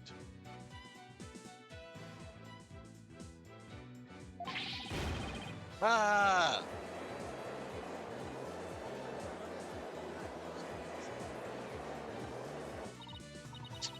Apollo, if we don't come up with some sort of counter argument, and what sort of evidence do you have? Can you actually prove that it was Doctor or Rebel killed the Doctor? That move had desperate written all over it. It's all I've got, so I'm going with it. Evidence? I suppose it's true that I don't have any. I knew it. Well, I do have another witness. You do? You should know I always come fully prepared, Mr. Justice. And my new witness will provide testimony proving Mr. Rebel's guilt. Ugh. A new witness? I wonder who it could be. Very well. Bailiff, please summon our new witness. In the meantime, the court will take a brief recess. I would like both sides to use this time to prepare properly. Understood? Yay, I get to go down the slide. And the merry-go-round. And the swing set. May 17th. District Court. Defendant Lobby. Number 3. Wow. I knew Mr. Wright would put up a tough fight, but... Yeah, just when I thought we had him, he turned the tables on us. He really is the turnabout terror. He really is the turnabout terror. We can't let him blindside us again. Looks like they've got me again. 3 times in 1 year. That's a new record. Dads, please. No more new records or bad puns while you're at it. It's hard enough trying to help you as it is. Roger that. I'll be more careful next time. That is what Mr. Wright said true. Did you really pay a visit to Dr. Buff that night?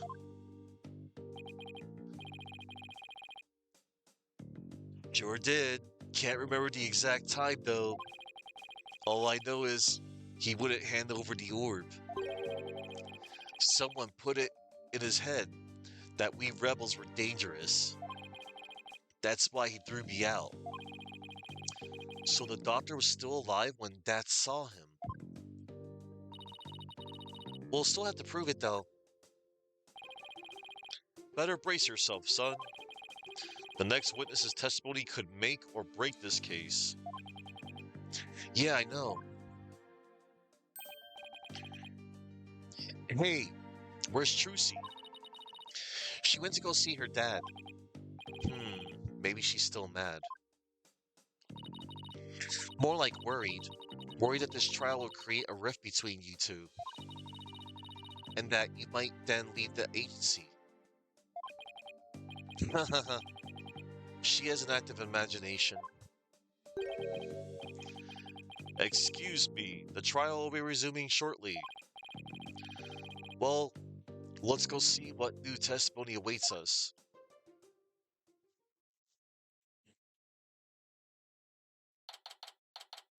May 11th, District Court, Courtroom number 6.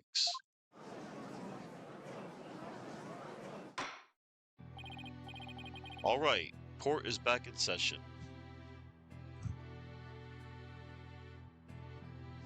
Boosh. Showing you off camera. There we are. All right, court is back in session. Mr. Wright, you said you had a witness? Your Honor, I would like to call the lone survivor of the doctor's murder to the stand. Wait, he can't mean that Sarge is here. You mean Dr. Buff's reclusive son? How did you get him to cooperate? Nothing a little persuasion couldn't handle. The poor child only agreed to help if it meant catching the killer. Getting a kid like that to overcome his fear. Now that's impressive. This must be really important testimony for the kid to come out in public like this. Very well, Mr. Wright. Please call your witness to the stand. Oh no. Look, everybody. It's Army Buff, but with a drone. Oh my. Sergeant Buff. Sergeant Buff at your service, sir. He's here as the drone? Really? Yes. Mr. Wright? What exactly is the meaning of this? Past trauma has rendered it impossible for the witness to venture into public. Leaving home was hard enough, and it seems leaving the witness lobby was just too much. But I would still like to continue with testimony delivered via this drone.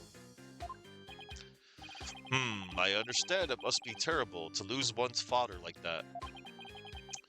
But testimony via a remote control toy? Well, let's take things for a spin and see how it goes. Just who's piloting this trial anyway? The judge sure warmed up to the idea fast. I think the phrase you're looking for is gave up. You disappoint me, Corporal Justice. Ah. You disappoint me, Corporal Justice. Think I once called you comrade. Ah. Defending the man who killed Papa? That's full-on treason, soldier. I hereby demote you back to private. Corporal? Private? What's he talking about, Apollo? It's a long story. Now then, are you ready to testify, youngster? Locked and loaded, sir. Ready to rain lead down upon the perpetrator. I'm going to absolutely allow this. As always, Grotto. As always. The judge is allowing, you know, all kinds of things. All kinds of witnesses. Oh, man. So let's see. So, Army is the third witness in the series to give testimony without being physically present. The previous two being Shelley the Killer and Orla Shipley. If y'all remember, Shelley the Killer was on the radio transceiver, and Orla, was in her big aquarium tank, and she was on a TV monitor. So we are freaking cross-examining some kid with a drone. We live in a society. What happened that evening? Papa met with someone the night he died. I didn't have eyes on the ground, as I'd already mounted my siege defense, but I did hear him argue with someone in his study. From my window, I saw the one designated Nats getting ejected from the premises.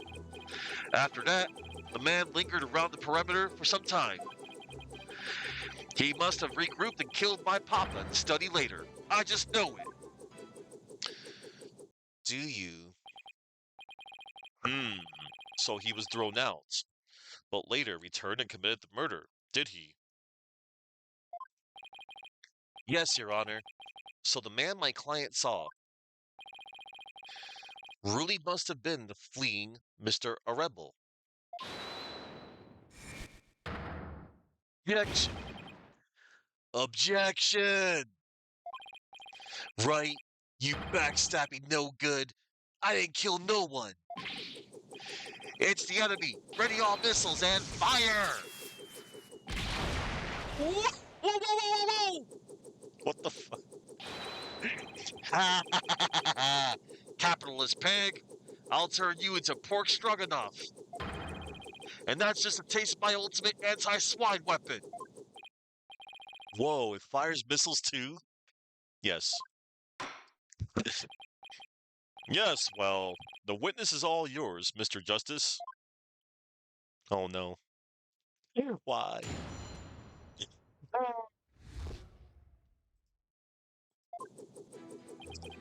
Papa met with someone the night he died. Hold it! Your father met with someone? Could you be more specific?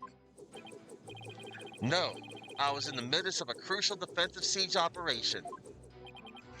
Right. You're referring to how you don't leave your room, correct?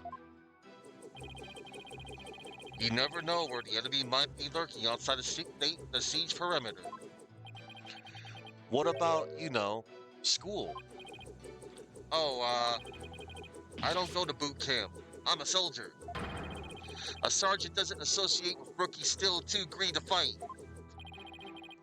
With a kid like this, I bet Dr. Buff won't be getting any rest in the afterlife either. It was very brave of you to come to the courthouse today. But what was that you said about a siege defense? Oh, that? Well...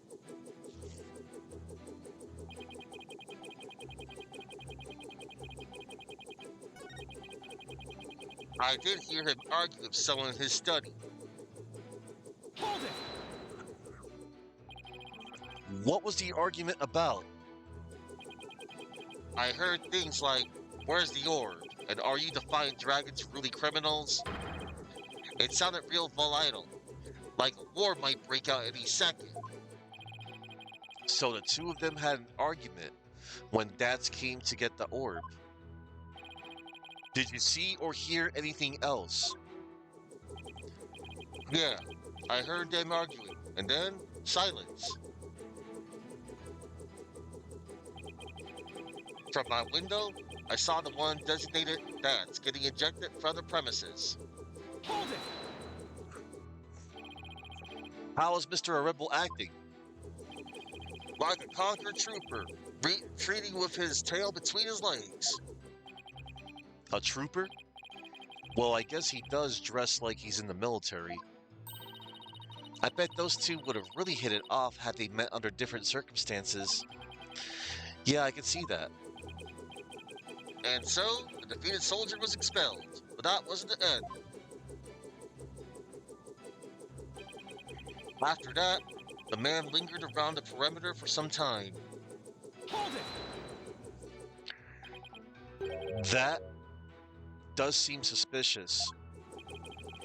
He kept hiding behind trees and telephone poles and stealing glances at our house. Well, he couldn't exactly leave without the orb. I bet he was angry that he'd been kicked out. He must have regrouped and killed my papa in the study later. I just know it. Hold it! But don't you keep your front door unlocked? If so, then anyone could have got in. That's true. Papa didn't keep our house locked up. He said there was no need because there were only good people in Korean Village.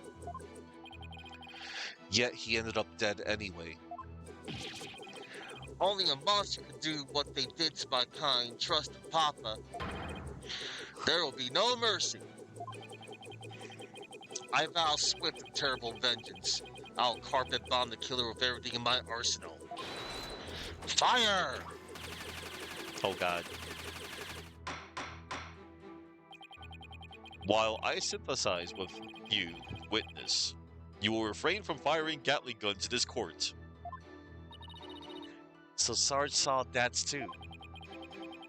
And just when I thought things couldn't get any worse, I wonder why he hung around after being thrown out. I hate to say this, but if Dads is proven to be the killer, we'll lose the orb to the plaintiff. So our only option is to prove that the flying dragons had nothing to do with the murder.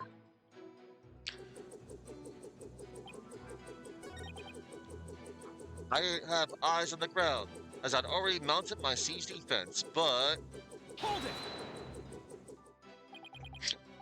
Sarge? I've always wondered, who or what are you battling? That's classified. Even so, it may be relevant to this case. Objection! I don't know if you're the right person to be asking about things like that.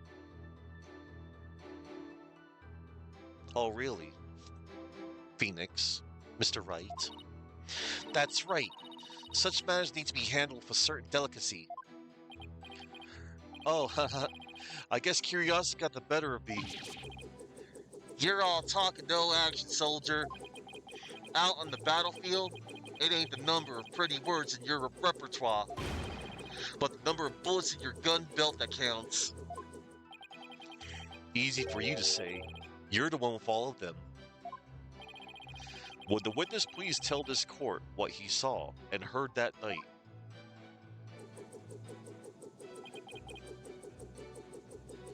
Okay, so he didn't have so he didn't have eyes on the ground as he was already mounted his siege defense.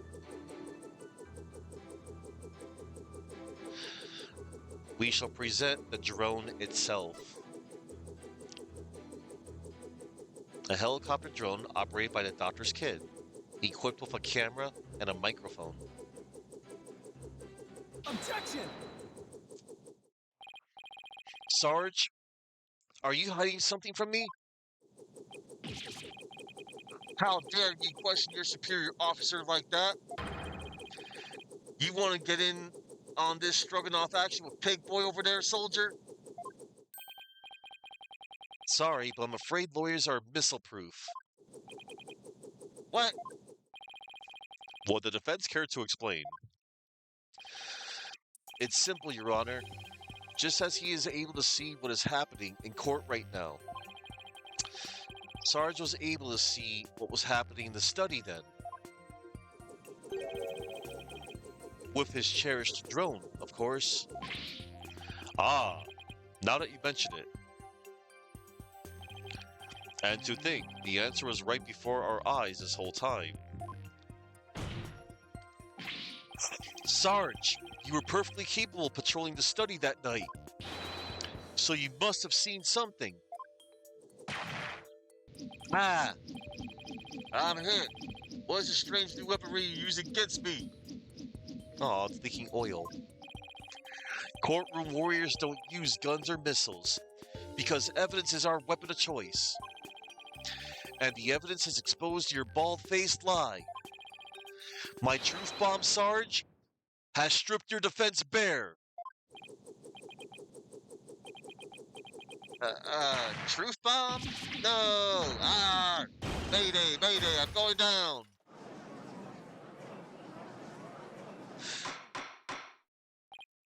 Oh my, are you alright? Evidence. Never have I seen such fearsome ordnance. Tell it to us straight, Sarge. After all, you want to help your father, don't you? Papa. Yes, you want to find out who killed him, don't you? So please, tell us what you saw that night.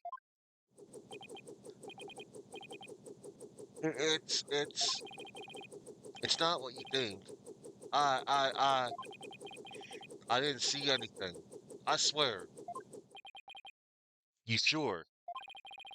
You seem awfully stressed for someone who didn't see anything. Grrr. Oh no. Ah! Not the missiles. Sarge, you need to answer my question. Shut your pie hole, maggot. It'll be a scorching day in Siberia before a lowly private like you orders me around. What's with him in Siberia of all places? But if a scorching day is what it'll take, then maybe it's time to turn up the heat. Hey, Athena, you think a therapy session might help? Well, it could help alleviate some of his anxiety. Oh boy. Plus, I'm picking up a lot of discord in Sarge's voice. That usually means the patient wants to say something, but can't for some reason. And in Sarge's case, I imagine whatever is plaguing him is pretty severe. In that case, I leave it to you and your moon matrix magic. You got it. Oh yeah, Your Honor, I believe I could be of help here. Time for a therapy session, is it, Miss Sykes? Yes, it will help the witness with his anxiety. Maybe have enough to testify. Oh, he's on Discord. Then by all means, please bring the poor child out into the light of day. Oh, but I assume this will be all right with you, Mr. Wright. Yay, therapy. Why not? It's not like we all haven't been through this before. What are you butting in for, lady? This ain't a place on this battlefield for you. Objection! There ain't a place on... Oh, man.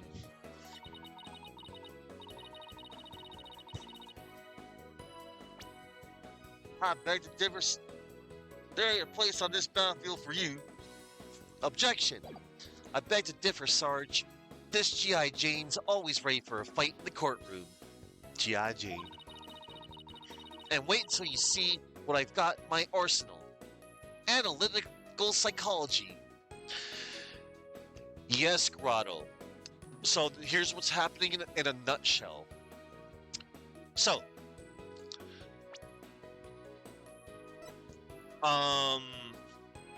let me catch you up to speed. So this dude right here, named Dirk Submati, he's the leader of the Defiant Dragons, and he is seeking the Founder's Orb from Korian, in the country of Korian, and this dude right here, Archie Buff,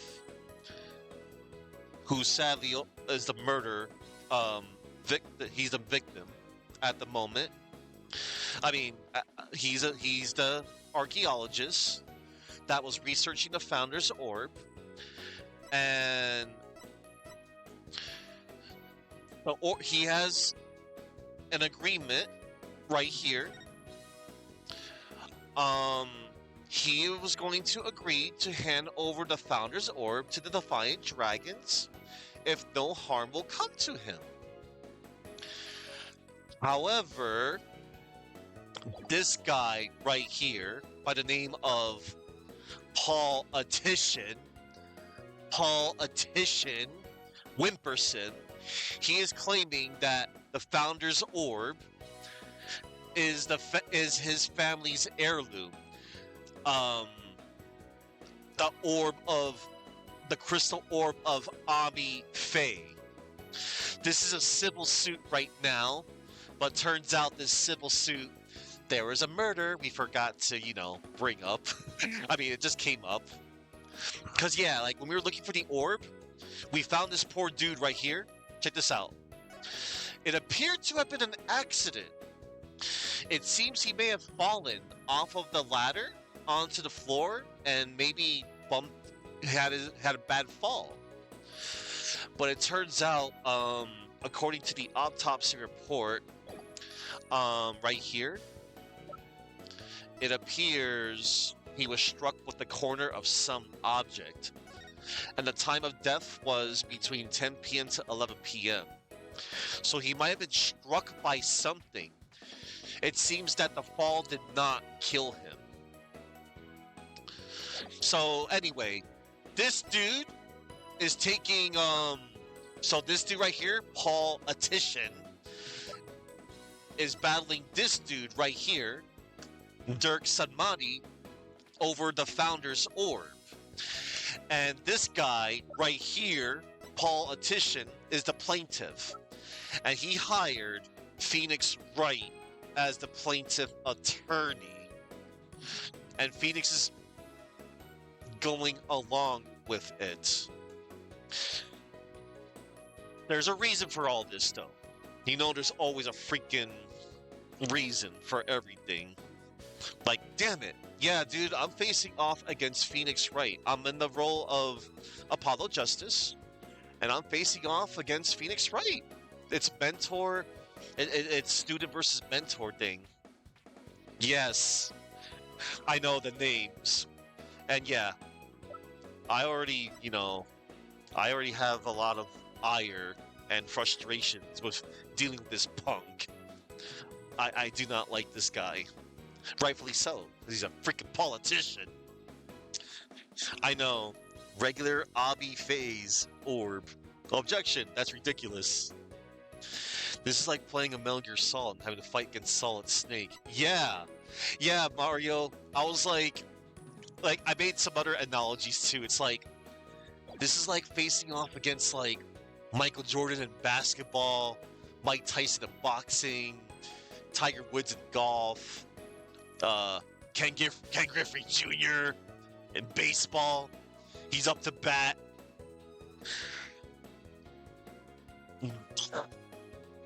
The list goes on. And wait until you see what I've got in my arsenal. Analytical psychology. With it, I'm gonna blow a big ol' hole in the armor you've built around your heart. Wow! First evidence, now analytical psychology. Where are these WMDs coming from? Well, if it's a battle you want, bring it on.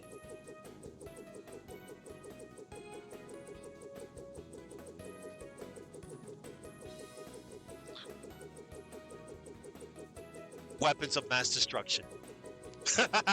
Okay, that's what WMD stood for in military speak. Well, if it's a battle you want, bring it on. You may have started this war, but I'm going to end it. Corpse Woman Sykes. You got it, Sarge. Time to seek out the agony buried deep in your heart. Brace yourself. Oh, would you? Oh yeah. So yeah, I forgot. I think if I recall correctly, this is the last as of right now, this is the last Moon Matrix in the series up until this point.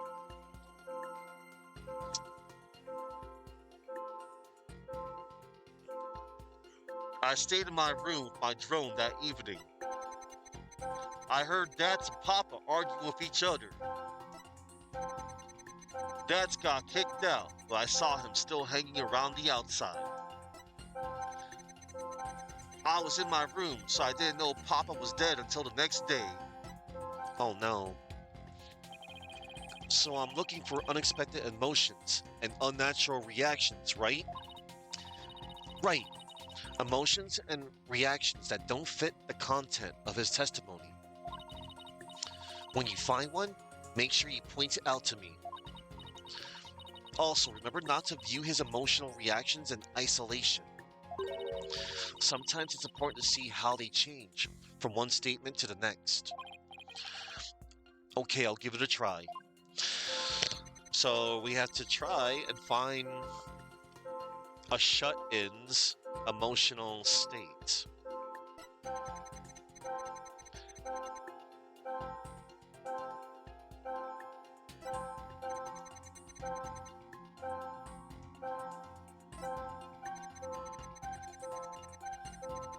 I was in my room, so I didn't know Papa was dead until the next day. Right here, this testimony right here, we will pinpoint surprise. Got it! That's the unexpected emotional response. That's strange. You reacted with shock when you discovered your father's body. Yet you weren't nearly as shocked then as when you saw Mr. A Rebel. Normally, you'd expect the death of one's father to be much more impactful. Enemy fire! Direct hit! That is strange. I wonder what it could mean. Well, we know he wasn't as affected by his father's death as he should have been. And I think I know why. Oh? Sarge? You weren't as shocked at seeing your father's body as seeing Mr. A Rebel because you'd already seen his body. Sarge, maybe the truth is you left your room that night, and that's when you saw it, your father's body. I saw no such thing. Really? You didn't see his body? All right then. What did you see? Er. Uh-oh. The Discord noise level is lowering now. The noise level's going down now. Look, Apollo, we've lost some noise. So just as I suspected, he really did see something. Sarge, please tell us what you saw. Oh, but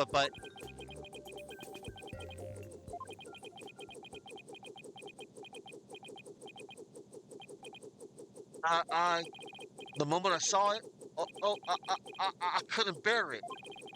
I couldn't stand to lose yet another loved one. Huh? Am I missing something here?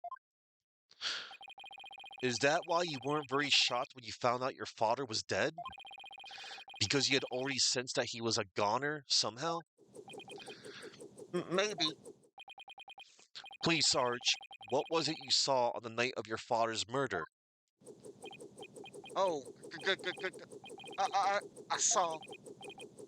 G- ah, ah. Oh no. What's happening? I don't like where this is going.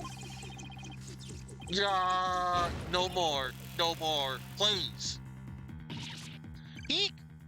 Help! Oh no.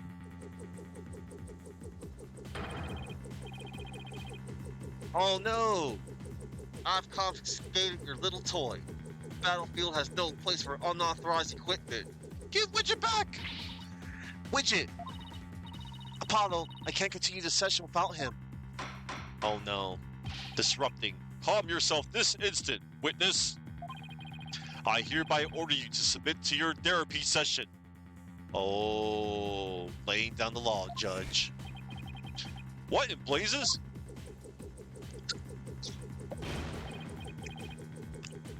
Look at me. I'm judge, jury, and executioner now. I hereby convene a military tribunal. I forgot this part. Whoa, whoa. This has gone way too far. Bailiff, arrest that drone this instant. Stop resisting. Ah! Relax, just shooting BB guns. If you don't come quietly, I'll fire! Ah! Give Widget back, right? Oh my god. I totally forgot about this part. This is my, again, reminder, this is my second time replaying this game.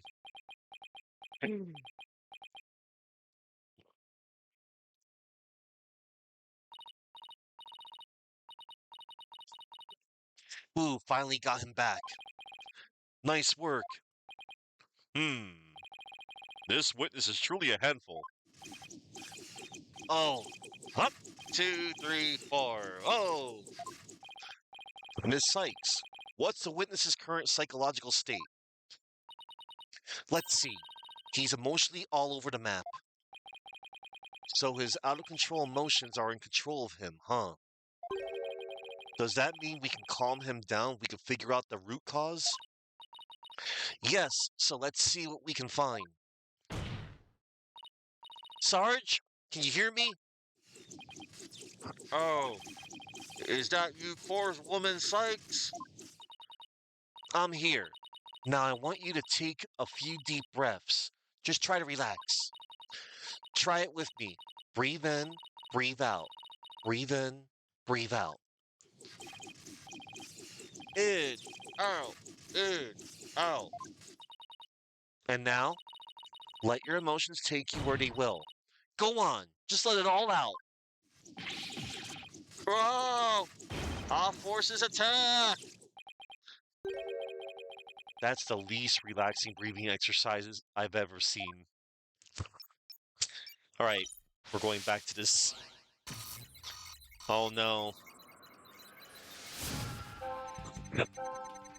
Dad's was still hanging around after he got kicked out when I heard more fighting and I got worried about Papa. Info updated. So I left my room, but suddenly I got dizzy and passed out. I remember a flame lighting up the room and Papa grinning with delight. That's when he must have been killed. If only I hadn't passed out. Oh no. So he has two out of control emotions, huh? And all we have to do is find out what's causing them to run and all we have to do is find out what's causing them to run wild like this? Yes, whatever the cause, it should appear somewhere in the mood matrix. Let me know if you think you found it. Ugh, easier said than done. Don't suppose you have any ideas on where to start? Well, I would think about Sarge's personality and his past. Those are the things that shape a person's emotions. You should be able to find something to work with from there. Alright, so, for anybody that's wondering, or who wasn't here last time, when we were interviewing Sarge back at his house, where he was staying with Archie, his father, Sarge revealed to us that he has a pyrophobia. He has a fear of fire.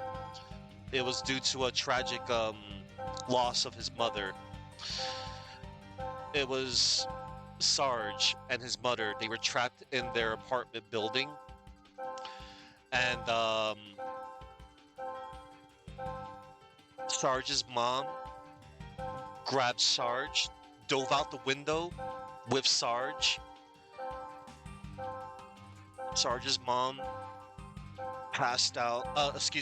Sarge's mom died from her injuries from the fall, but Sarge was able to live. And their apartment burnt down, and since then, Sarge had a severe case of pyrophobia. So over here, as we looked, the fire right there, but here, right there, and Papa grinning with delight. We will probe the flames itself. Got it! That's it. Sarge, you were overcome with shock and fear when you saw those flames, weren't you? Was I? Yes, just 6 months ago, you and your mother were caught up in an arsonist blaze. So it's no wonder you would be extremely scared of fire. Yes, that does make sense. And maybe, just maybe, your subconscious fear of fire was what caused you to withdraw from the world. What do you mean, Woman Sykes? In the outside world, you were bound to come across all sorts of fire. Candles, cigarettes, heck, even the grill at a diner. Even if it's not that often, just the idea that you might see them grew bigger and bigger until you couldn't shut it out. Uh, I think you might be onto something. Candles, cigarettes, just thinking about them sends a chill down my spine. Wow, the things I take for granted. Now I see. I was afraid. Afraid of the fire. Strange. I didn't even realize it myself. About that fire, Sarge. Can you tell me what it was burning? Just stay calm and maybe something will come to you. Oh,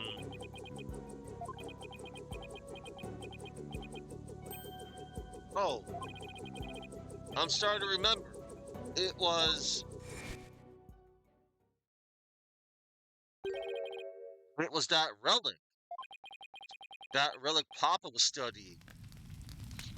Yeah, it was on fire. Yeah, the orb was on fire. The orb was on fire? Mm-hmm. It's still kind of fuzzy. But yes, the orb was burning right in front of Papa. And there, in the flames was... Mama? Yes, now I remember. I saw Mama appear amid the dancing flames. Wait, what? Info update. Oh no. Oh no. That would, yeah, because like I mentioned, that would totally trigger his pyrophobia. 30 noise level is 30%. What's going on here? Maybe it's a memory from the fire that killed his mother. He might be confusing it with what really happened when his father died. So let me guess, more therapy? Yep, but this time it seems there's an inconsistency in his statements. And I think we should be able to prove it with the evidence at hand. I hope this inconsistency is the key to proving that the relic really is the Founder's Orb. Yep. And not not the crystal of Ami Faye.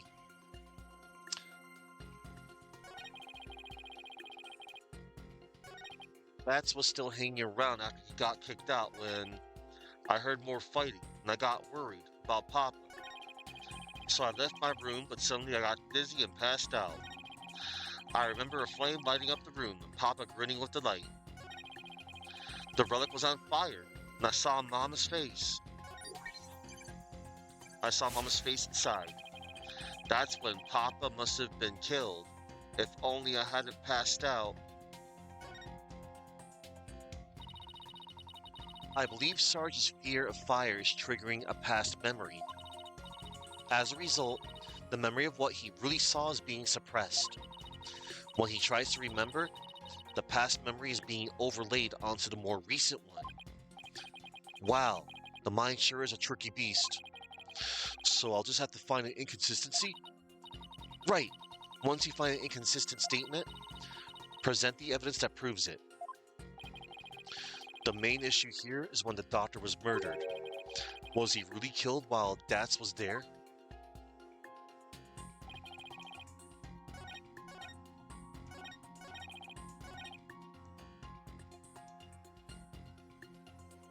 That's when Papa must have been killed.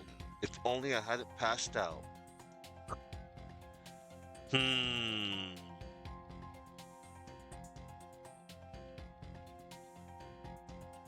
We will present the Founder's Orb. Nah, because at the time, the orb was hidden. Objection! Don't blame yourself, Sarge. After all, even if you hadn't passed out, the outcome would have been the same. What do you mean? I'm talking about the time of death. Your father wasn't killed right after you left your room. Well, what? Explain yourself at once, Private Justice. You said you saw your father burning the orb, right? But that night, he went out to hide it in the cave. So, what you saw, Sarge, was something that happened before your father left to hide the orb. Yeah. So you see, you didn't pass out right before he was killed. You passed out right before he left for the cave to hide the orb in the ruins within. So even if I hadn't passed out, That's right. The outcome would have been exactly the same. That's because your father, Dr. Buff, was killed after he returned from the ruins. And therefore, Sarge, there's no need for you to blame yourself. oh, I see.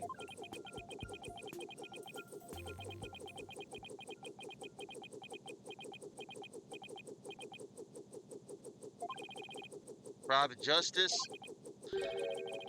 can you really say I bear no blame in this? Why do you ask?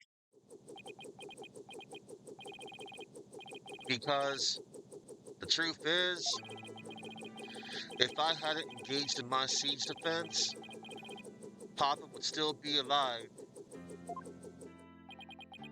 Sarge, Papa wished nothing more than for me to lead a happy, healthy life.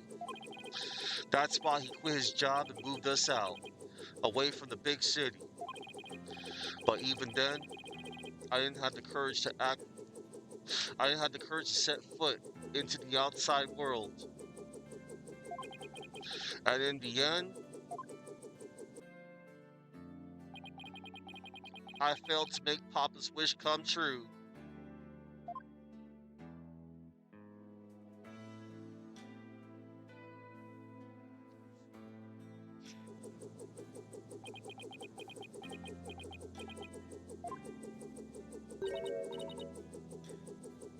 um, Sarge, if you want to make your father's wish come true, if that's what you really want, then who's to say it's too late? Why don't you take the first step now? My first step? My first step? That's right. You can cast off all your regret. You can stop standing still and start moving forward. You have the power within you. I know from experience. I know what it's like to feel like you do. But only you can decide to take that first step.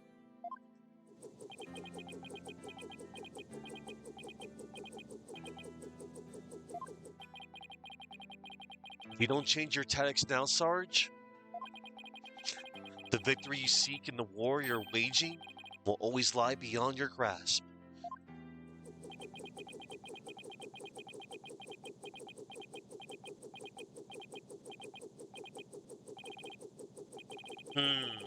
I think I understand now.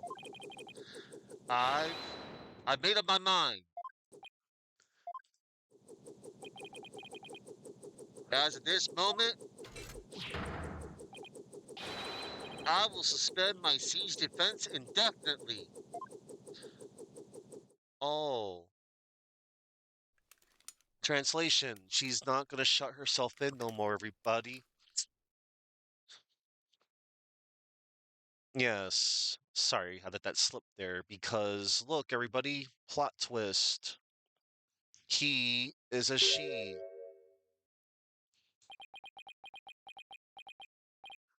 I knew her gender all along. I was just playing along. Huh? Sergeant Buff, reporting for duty. Oh. What? I thought you were a guy. You're definitely not the gruff drill sergeant I envisioned. Well, my mama was in the Russian army. I was just as shocked, but it certainly explained a few things when I found out too. May I introduce you to you, Miss Army Buff, age 12. Oh, no way. Careful, soldier. Don't forget I could blow you away at a moment's notice. She's just too cute. So, have you always been in the wheelchair, Sarge? Negative. Only since I was injured in the fire. Oh. Um, your voice sounds awfully different from before. Oh.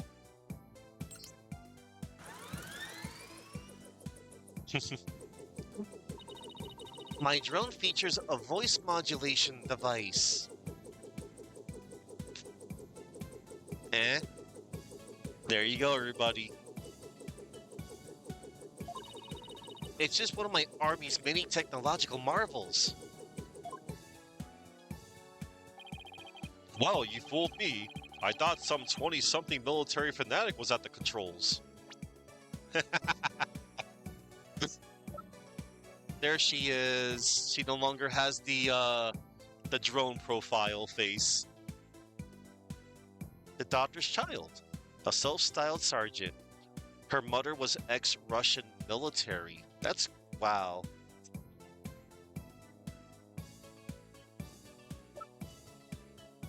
And that's her father. And she's only 12 years old, everybody.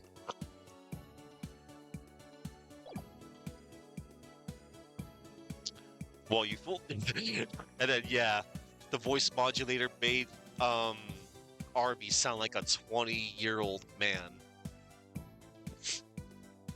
Well, you fooled me. I thought some 20-something military fanatic was at the controls.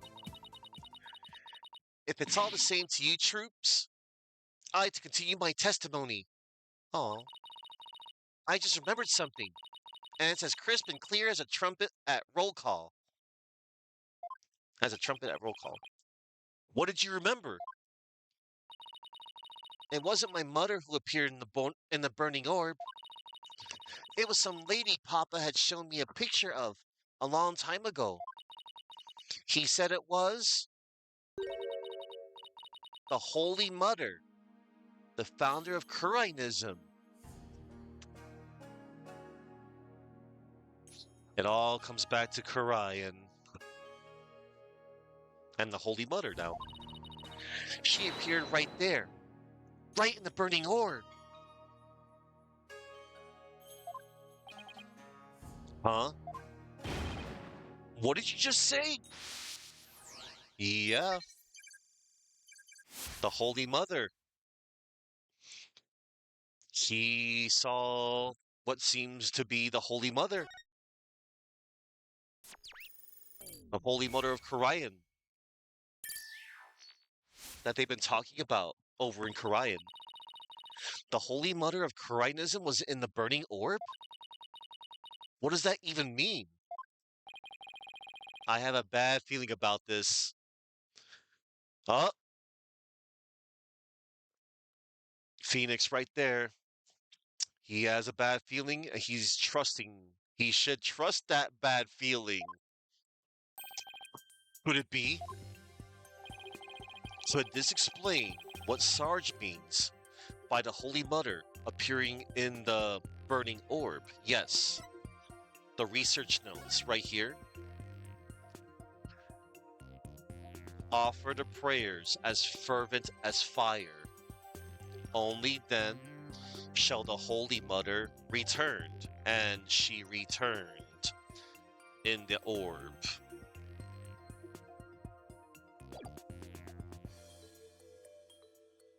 Research notes.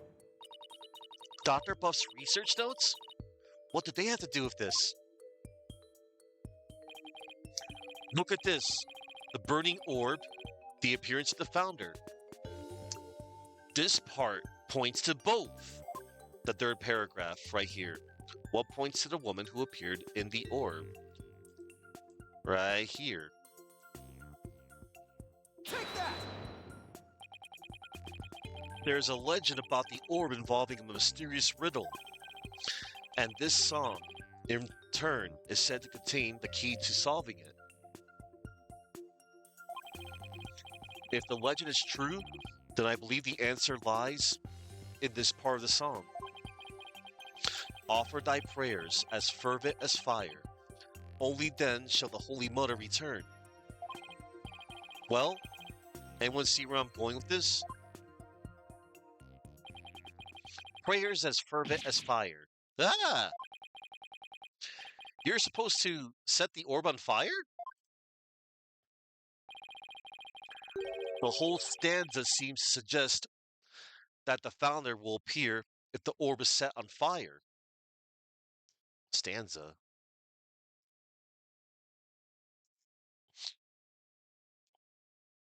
Grouped, a stanza is a grouped set of lines within a poem, usually separated from others by a blank line or indentation.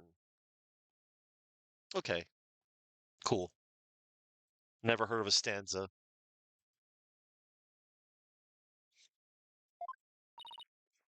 Wait, so the doctor, he.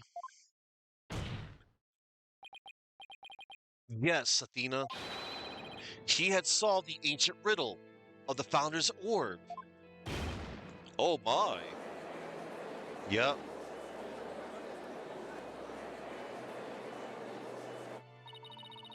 Papa was a great archaeologist, so I believe in him.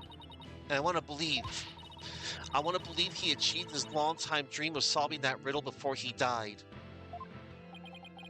Well, we won't know for sure until we try it for ourselves.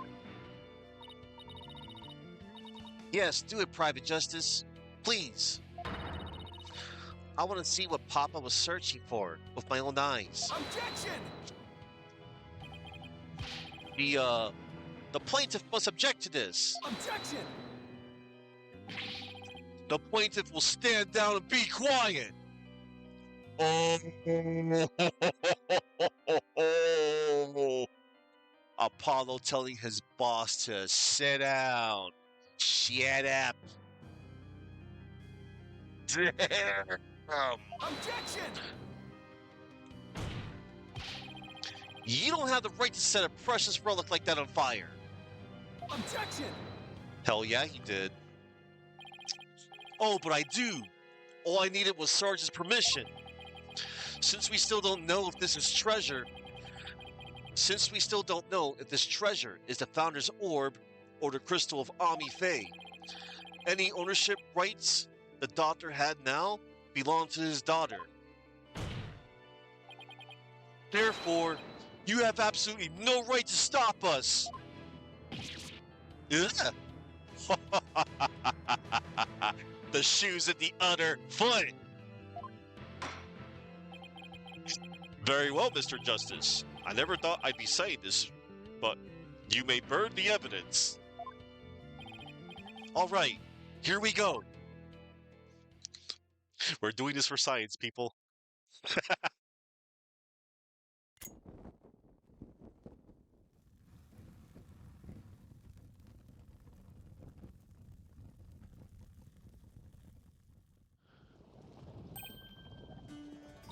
Look! Apollo, the inside of the orb, it's melting. There's something in there. Look. Ah! Dirk! Isn't she? Her garb leaves no room for doubt. It's the Founder herself. Face and all.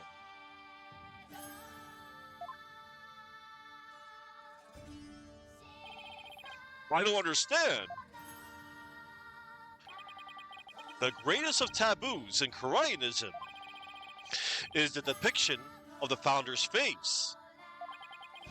Yet here it is, hidden within this orb.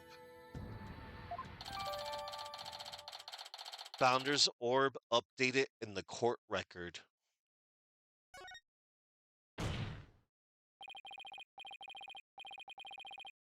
One moment. First, we're gonna check out the orb. Cause yeah, back in Korean, back in Korean, they say it is it is an unholy thing of saying like, hey, don't look at the holy mother, like she has no face or whatever. But it seems that she has a face. And hey, I see you, Mario. You plugged your Sony PS5 controller into your PC using a Nintendo USB cable. Eh, I guess I guess Nintendo USB cable. And for like talking about like for like a Switch and Switch 2, it's no different than like a compatible USB cable. That's cool. That's good stuff. Mhm. All right. And yes to Mario. McCall has some awesome. He's got some cool emotes from Sylvester Stallone to Arnold Schwarzenegger. He's got some Conan and Rambo. Got the Arnold. I think that face. I'm trying to think. Grotto, is that face like from his character, Quaid from Total Recall? I think that was like a Total Recall face. I don't know. Arnold can emote, that's for sure.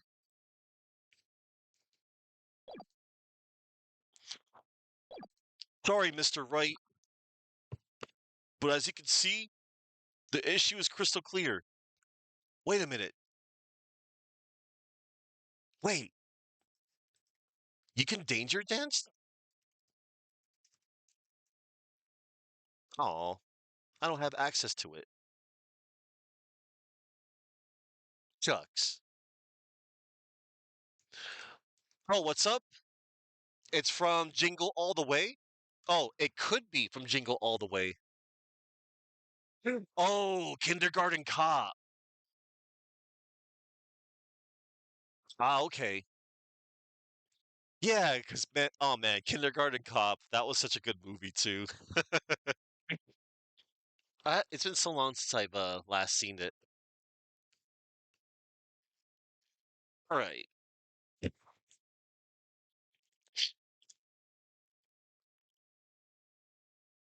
Oh, that was a Twitch hype train reward. I want that one day. I've always wanted that emote. Shucks. Sorry, Mr. Wright, but as you can see, the issue is crystal clear. This figure is the Holy Mother, founder of Koreanism. And based on that, this must be none other than the Founder's Orb. Yup. This is totally the Founder's Orb. It's not the frickin' crystal of Ami Faye. No offense to Ami. Objection! Be that as it may, Mr. Rebel still may have killed the Doctor. If so, it would render the orb transfer agreement null and void. Don't play dumb, Mr. Wright. The truth of the matter has already been proven.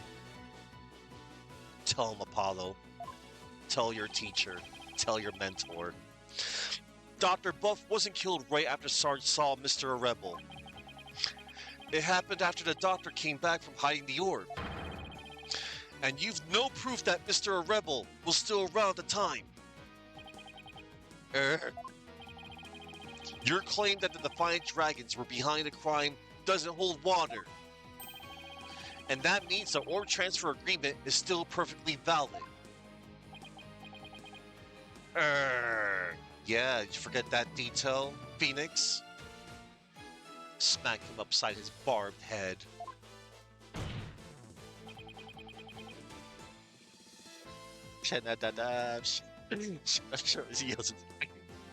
Admit it, Mr. Wright.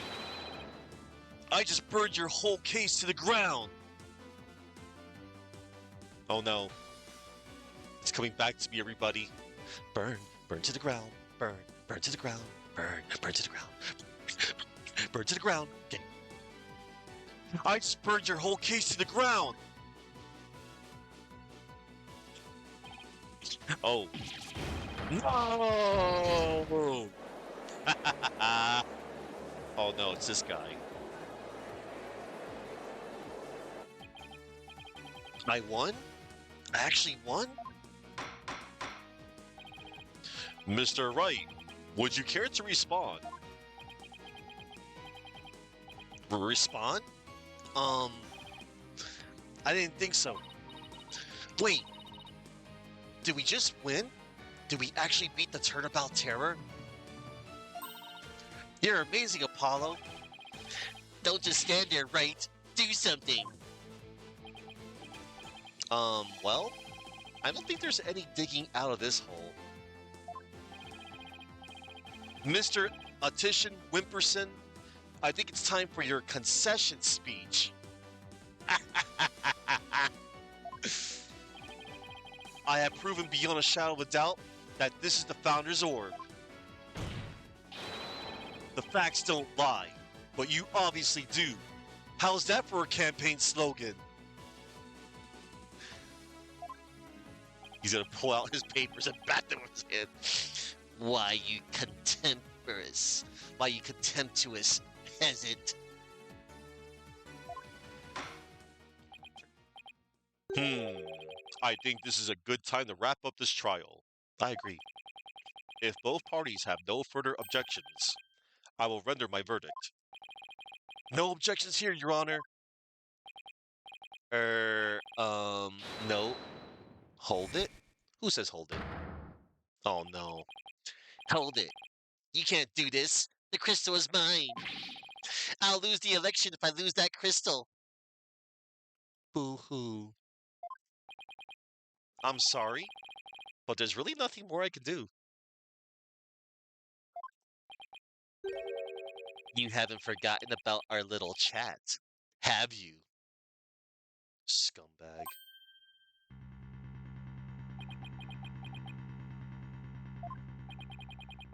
What's going on here? Objection!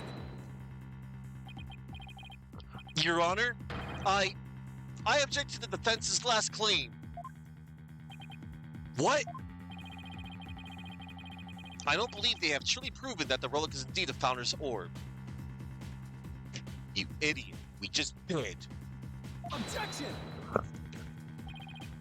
Mr. Wright, I don't think even you can bluff your way out of this one. Call him out. Drag him, Apollo. What possible argument could you have to claim that this isn't the Founder's Orb? Yeah, about that. What, Phoenix? Come on, dude. Oh, of course! What? He can't possibly have hit on something. The defense's assertion is incomplete, and this is why. Their claim that this relic is the Founder's Orb is based on a legend, and that legend claims that the Founder will return when the riddle is solved at last. Right, and that's what happened. The Founder was revealed for all to see. But Mr. Justice, what about the rest of the legends? Seal paper, battling, we're toast. Huh? According to the legend, once the Founder returned, she would bestow spiritual power onto the person who solved the riddle. You're kidding, right? Well, Mr. Justice, do you feel great spiritual power coursing through your veins? No. No. But receiving spiritual powers and stuff? It's all just mystic mumbo-jumbo, right? Maybe so, but you're the one basing your claim on said legend. And what we saw here does not fully fulfill it. Does it? No, but consequently, you cannot rightfully claim that this is the founder's orb. God damn it, Phoenix. He unfortunately sort of has a point here. Sort of. Kinda. Not really. What's gotten into him? Why is Mr. Wright doing this? It would appear that Mr. Wright has lost a few of his marbles. I agree. That couldn't be further from the truth, Your Honor. In any case, I believe this is a good time for a recess. Both sides will have 20 minutes to prepare. I ask that all arguments be ready by then. Oh, and Mr. Wright, you do well to wash up and find your missing marbles by then, too.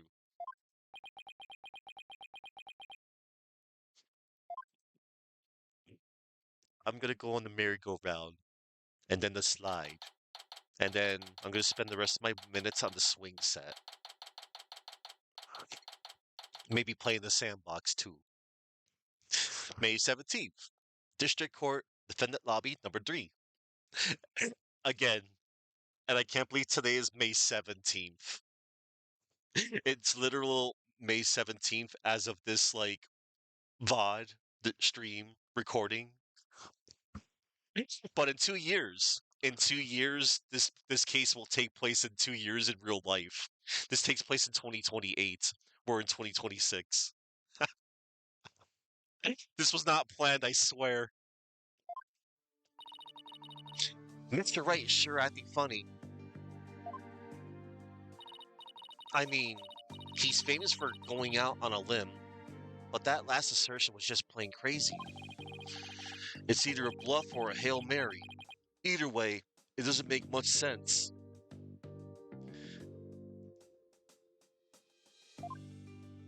That sounds cool, Grotto. You want to make a calendar of games and movie screenshots where there's the dates of things. Maybe there's something we're missing here. We are, Trucy. Although he seems perfectly normal when we spoke earlier. Apollo, I have a bad feeling about this. Trust that bad feeling. I'm gonna go check up on him.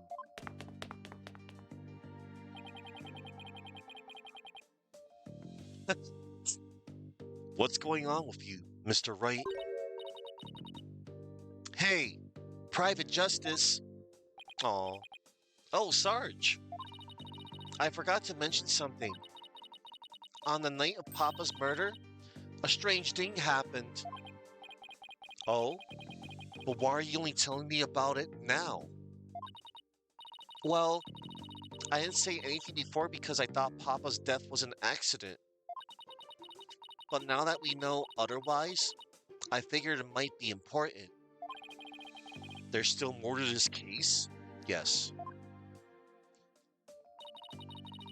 When I left my room and lost consciousness, I passed out right here.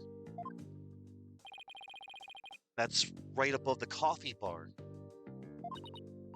Mm-hmm. But when I came to, someone was pushing my wheelchair. What? I was so scared, I beat a hasty retreat as fast as my wheels could take me. Do you know who it was? No, it was pitch black.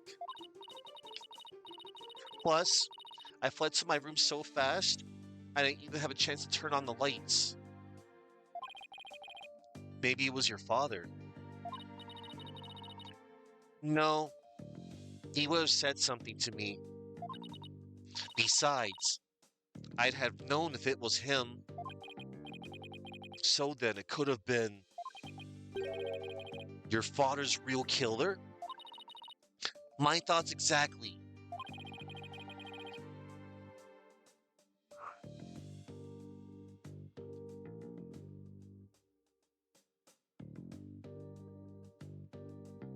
Yeah, September 28th, Resident Evil 3 Nemesis. April 30th, Metal Gear Solid 2, Sons of Liberty. Well, you didn't report this to the police? It didn't even occur to me. It's okay. You were obviously still upset, so don't beat yourself up over it. Oh.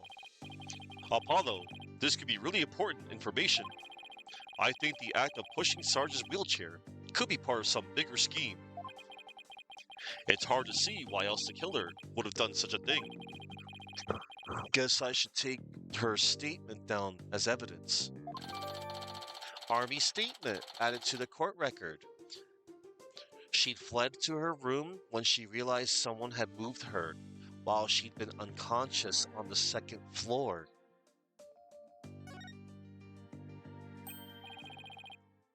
We're going to check the court record real quick.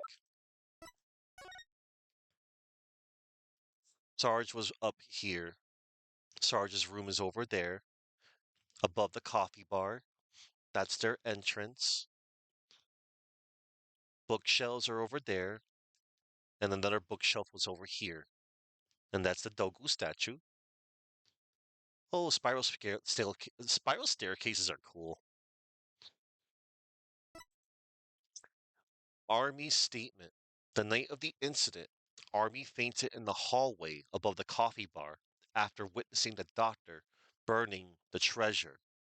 When she came to, someone was pushing her wheelchair. Frightened, she quickly fled to her room. Poor girl.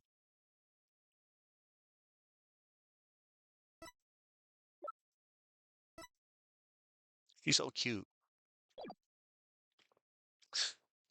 Oh, welcome back, Athena.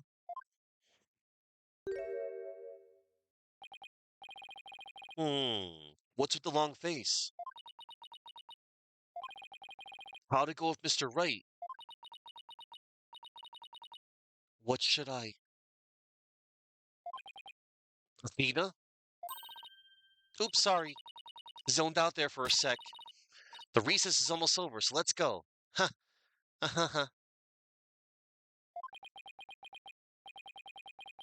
What was that all about? Athena, you got some explaining to do. May 17th, District Courts, Courtroom number 6. All right, we're back in court, everybody. All right, court is once again back in session. Now, Mr. Wright, about that last objection you raised. We, the plaintiffs, still believe that the defense has yet to sufficiently prove its case. They claim that, according to legend, the founder's orb would bestow spiritual power. Yet the relic in question has failed to do so. Therefore, it has failed its own test. Bro. I see. He's sticking with that ridiculous argument? Unfortunately, yeah, bro, he is. Furthermore, even if it is the Founder's Orb, it can't be awarded to the Defiant Dragons. After all, they were the ones who killed Dr. Buff. Objection! Objection. What are you talking about? That was already proven to be false. There are no grounds for asserting that the Defiant Dragons murdered the Doctor. Oh, but I'm afraid there are, Mr. Justice. Your Honor, I would like to present new testimony to this court. Testimony that will show that That's a Rebel did, in fact, kill Dr. Buff. What? Very well. You may call your witness. I guess Mr. Wright found another new angle. What new testimony could there be this late in the game? Lots. Lots. This... this guy. Fellow citizens, it is I, politician, the once and future representative of the people. Jeez, not him again. My client divulged new information to me during the recess. He remembered something he saw, you see, something crucial to this case. How very convenient. Damn it.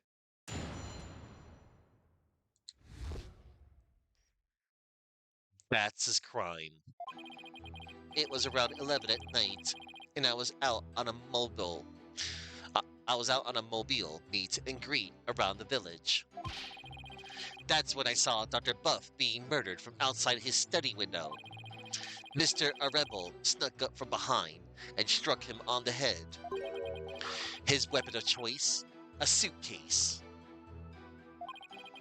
A big, strong man like him could easily swing a heavy suitcase into someone's head.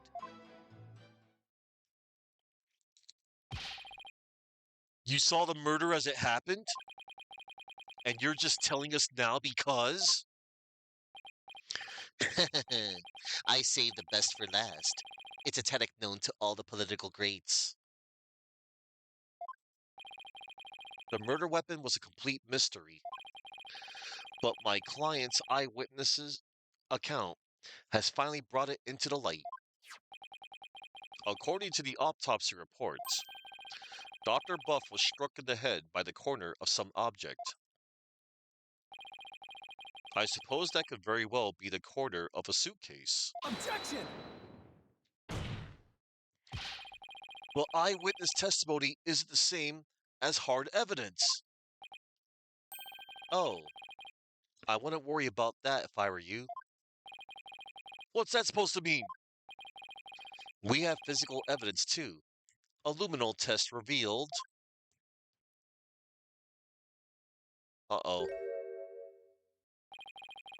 The doctor's blood on Mr. Arebel's suitcase. Oh no. Really? Well, how does that prove Mr. Arebel used it as a weapon? Objection! You should know the answer to that, Mr. Justice. Since you know as well as I that the suitcase is covered in his fingerprints. Ah! I forgot we dusted it right in front of Emma. We did. We did on the investigation. We did. And this is looking bad for That's a Rebel. It's looking bad for this dude. Oh no. The Turnabout terror strikes again. This is quite convincing testimony and evidence. Nevertheless, you may proceed with your cross-examination, Mr. Justice.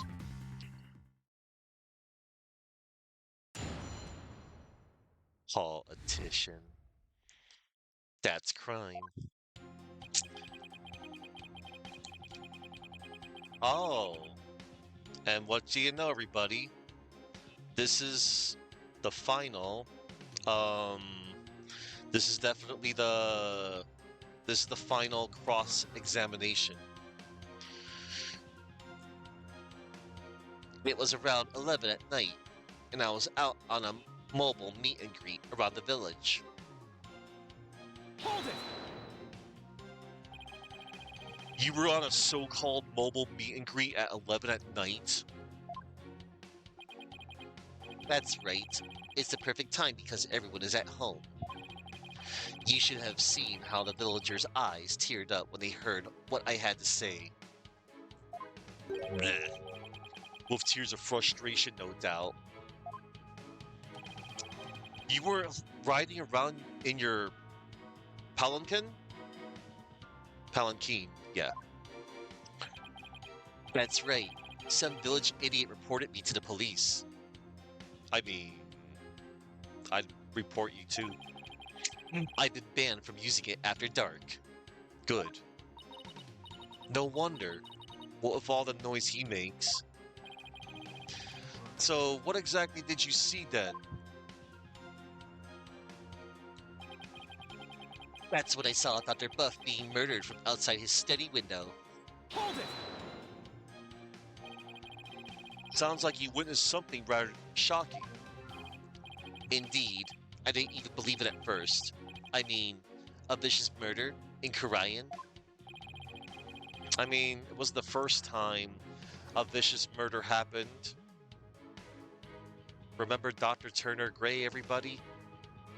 Me either. Well, I remembered it, but the hell of that dude. That dude was awful. Like Dr. Turner Gray, he was super bad. There haven't been many murders there, I take it? If I'm elected, I promise you that such a terrible tragedy will never happen again. Oh, please. A vote for me is a vote to banish murder forever from our beloved Korean village. Bro, that's impossible. I mean, murder will happen anywhere. It's just, you never know when it'll happen. And that's the sad state of reality. Yeah, good luck with that. Mr. Attishan Wimperson, please tell the court what you saw at the scene of the crime. Yes, please.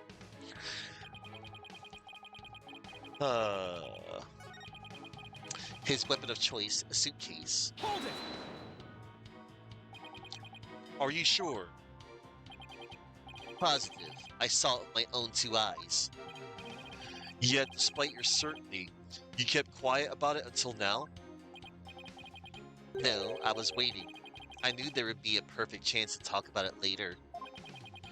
Information must always be disclosed in a strategic manner. That is one of the lessons of kingcraft, as taught by the Attishan clan.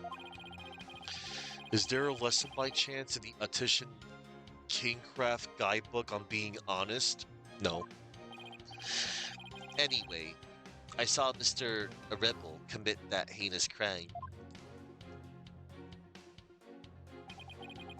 A big, strong man like him could easily swing a heavy suitcase into someone's head. Hold it! I would have to agree. That suitcase is really heavy. Wait a second. How did you know it was so heavy? For all you knew, it could have been empty. Objection! My client witnessed the crime in progress. So naturally, he saw Mr. Rebel straining to lift what was obviously a heavy suitcase. I can't say I'm a fan of you trying to discredit my client by tripping him up, Mr. Justice. Well, I'm just doing what you always do, Mr. Wright. Talk about new testimony. He's totally changed his story. If he had really seen the murder taking place, you'd think he had said so from the start. Maybe he had some reason to hide what he really saw? If so, that might be our only opening. Alright. Mr. Rebel snuck up from behind and struck him on the head. Oh, really? Hold it! How do you know? He snuck up from behind? So you're saying the doctor never even realized Mr. Rebel was there? That's right. He was utterly absorbed in a book. I see. What did you see Mr. Rebel do next? He climbed up the bookshelf ladder and dumped a bunch of books down on the body. I believe he was trying to make it look like an accident. But that idiot didn't realize I could see everything from outside the window. One of those statements doesn't feel right. Your Honor, I believe the witness made an important statement just now about how the doctor was reading a book.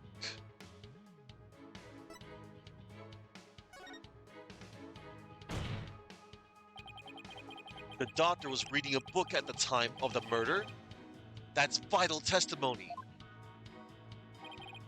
Very well. The witness will please add that statement to his testimony.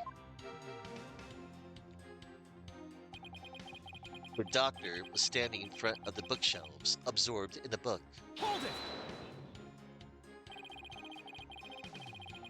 You watched a murderer commit his crime and did nothing to stop it? That doesn't sound like a good way to score points to the voting public. Reminder, Apollo, not that it holds any weight, and it doesn't. His last name is Wimperson. Wimp. I'm a politician, not a superhero.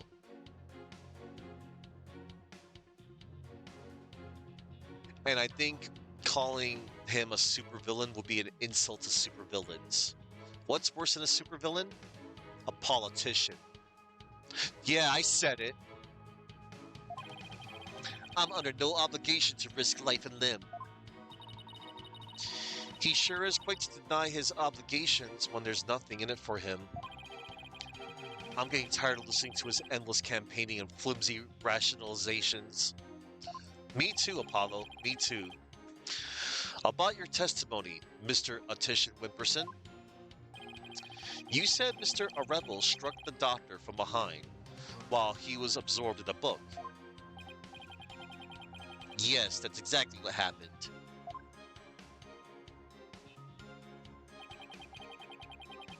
Oh, really?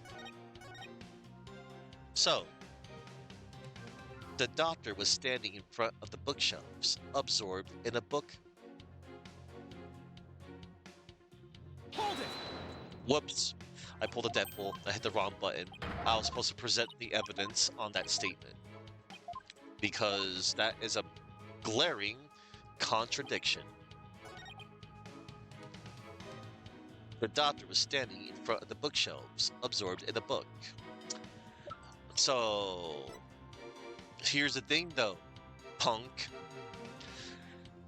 The doctor's poor eyesight meant he couldn't read anything without these, and they were found on his desk. Objection! The doctor was standing in front of the bookshelves, absorbed in the book, you say? I'm sorry, but it seems your testimony is completely unreliable. That's quite a bold statement. Well, let's hear you back it up. I challenge you to prove that I am anything but 100% reliable. It will be my pleasure. Lately, it seems the doctor's eyes had gotten so bad, he needed reading glasses. However, his reading glasses were over on his desk. So you see, there's no way he could have been reading from the bookshelves.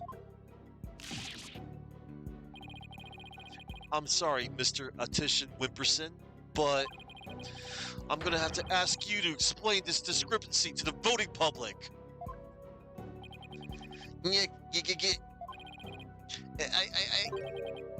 You what? I'll explain it, you lowly cur. I simply made a mistake, you see. The doctor was actually sitting at his desk where Mr. Arebel hit him over the head. But then the doctor would have been facing him. Surely he would have seen him and tried to run? The Dr. Buff was nodding off.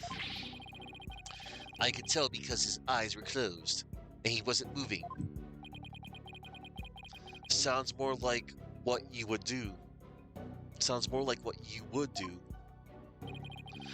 Then how do you explain the fact that he was struck in the back of the head?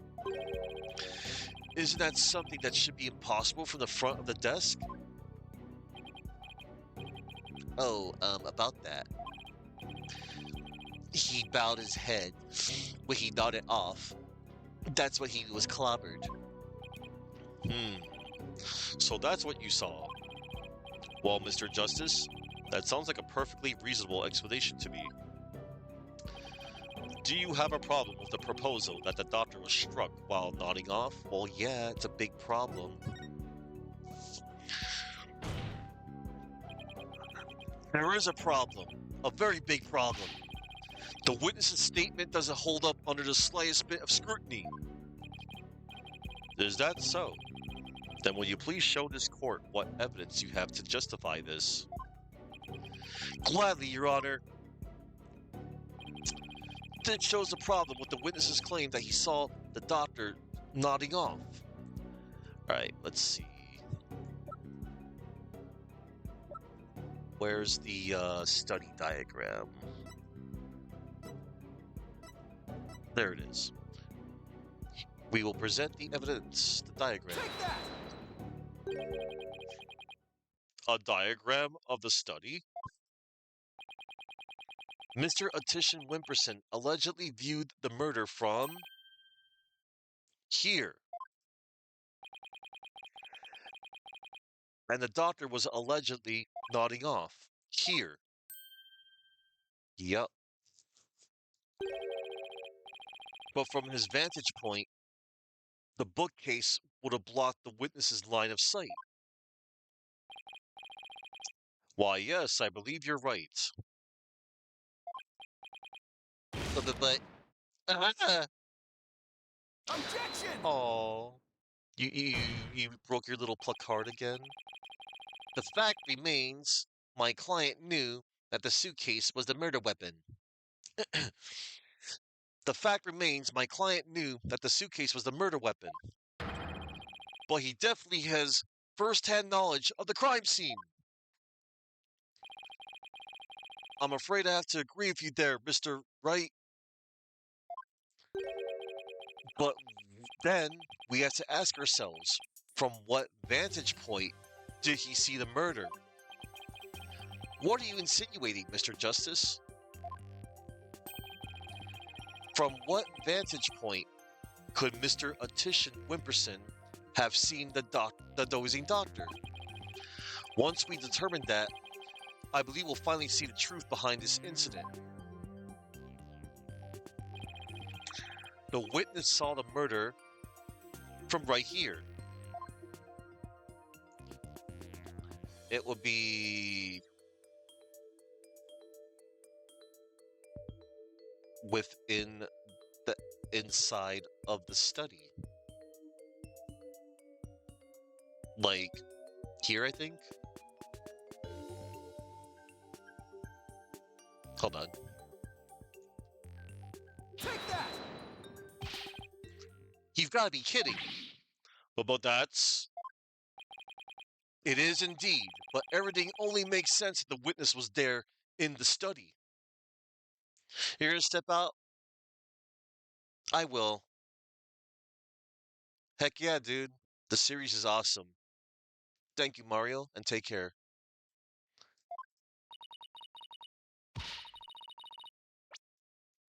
It is indeed, but everything only makes sense if the witness was there in the study.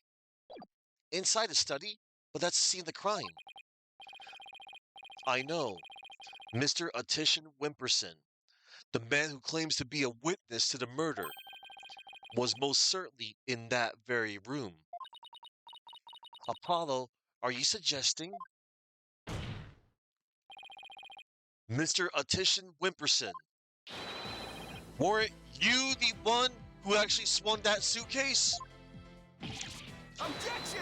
Yeah. What you're proposing is ludicrous. My client is a small, thin man, whereas Mr. Rebel has the musculature to pull it off. He has a point. I gave up trying to lift that thing after one go. Yep, he tried to move the suitcase. That's right. He's the only one who could have lifted such a heavy object. Now, do you understand? The rebel that's a rebel is the doctor's killer.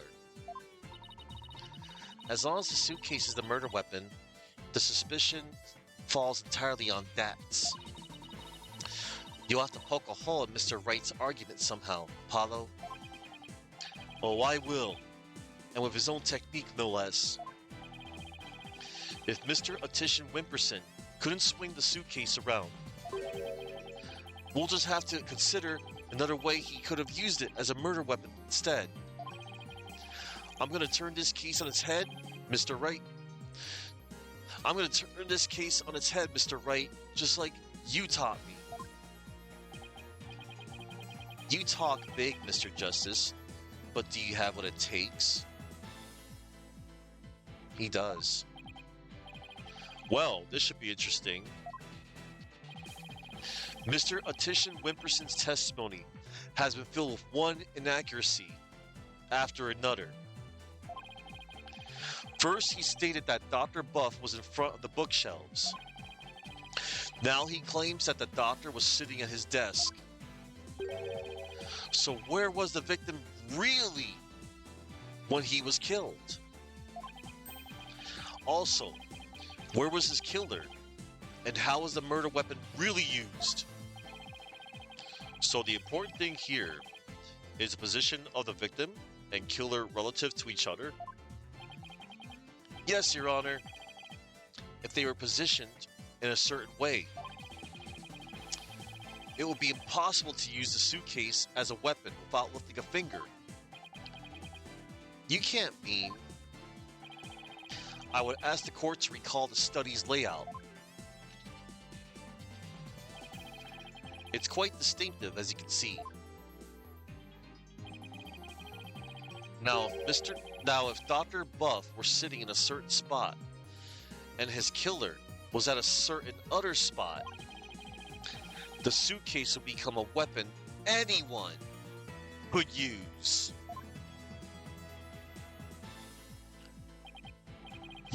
Very well, Mr. Justice. Where was Dr. Buff's killer at the time of the crime?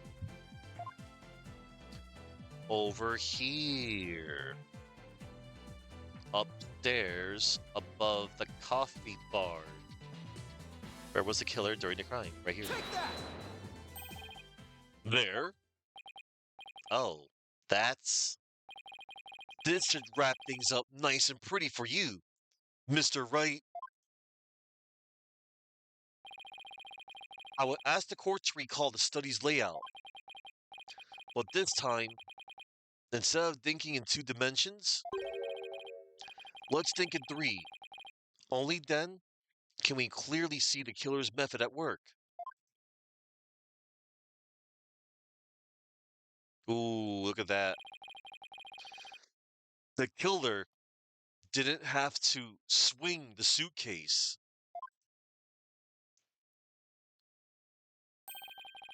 If he used gravity to his advantage, that is. Right there.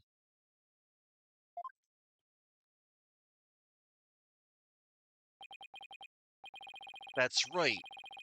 It was the plaintiff, one Paul Attition Wimperson, who used the suitcase. Yeah, even a wimp like him could freaking do this. He pushed it from the 2nd floor.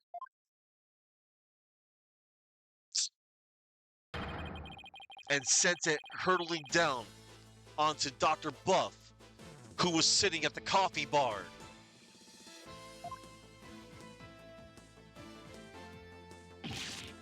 Yeah. The psychology book had been at the coffee bar, no doubt. The doctor must have set it down here after he'd finished reading it, or the like. But his blood got on it, which is why the killer thought to hide it in that mountain of books. Objection! That's quite an entertaining theory you have there, Mr. Justice. But there's no evidence that the murder took place at the coffee bar. I'm not so sure about that, Mr. Wright. I'd say that evidence of the murder occurring at the coffee bar exists. The evidence does exist, and I'm going to show you. You are?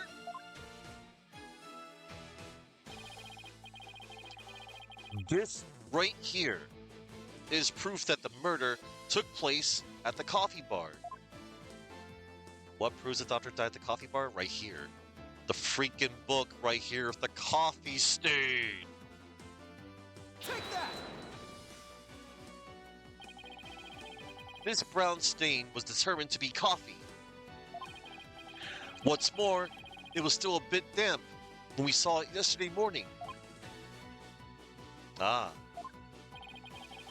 One look at this book speaks volumes, I'm afraid, Mr. Wright. It tells us the doctor was having a cup of coffee at the coffee bar. That's when the suitcase came hurtling down, striking him on the head.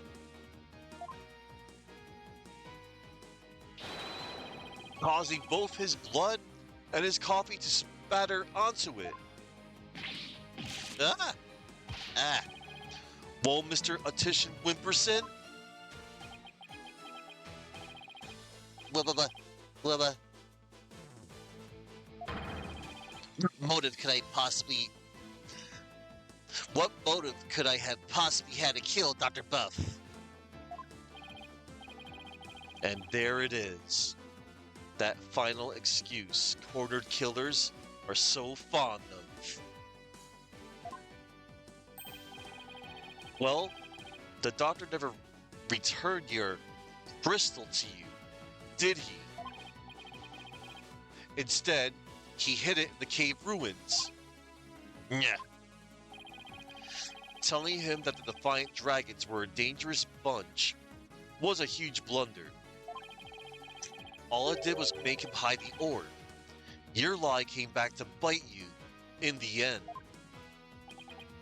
Ugh. Even worse, the doctor saw the news reports, so he knew the relic was the Founder's orb. Being the conscientious researcher he was, he knew he had to return it to its rightful place. Conscientious.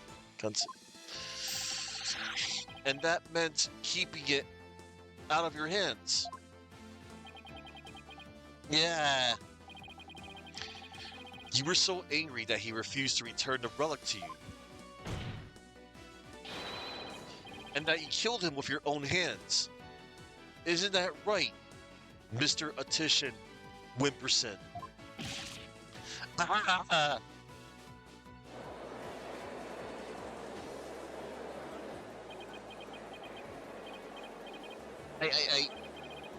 Hold is... What? How dare you? Apollo, don't! Please don't accuse my client of murder.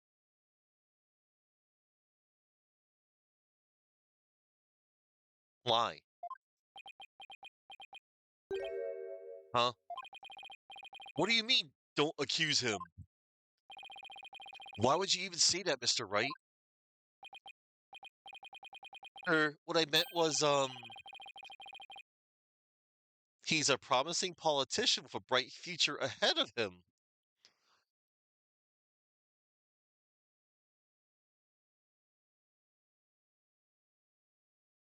Phoenix.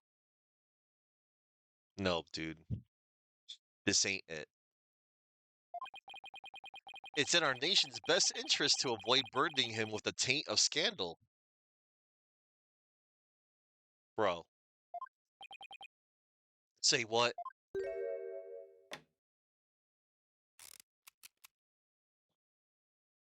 Putting your stupid little tape on. Right. You better do something to change the current courtroom climate. Or I'll be charged with murder.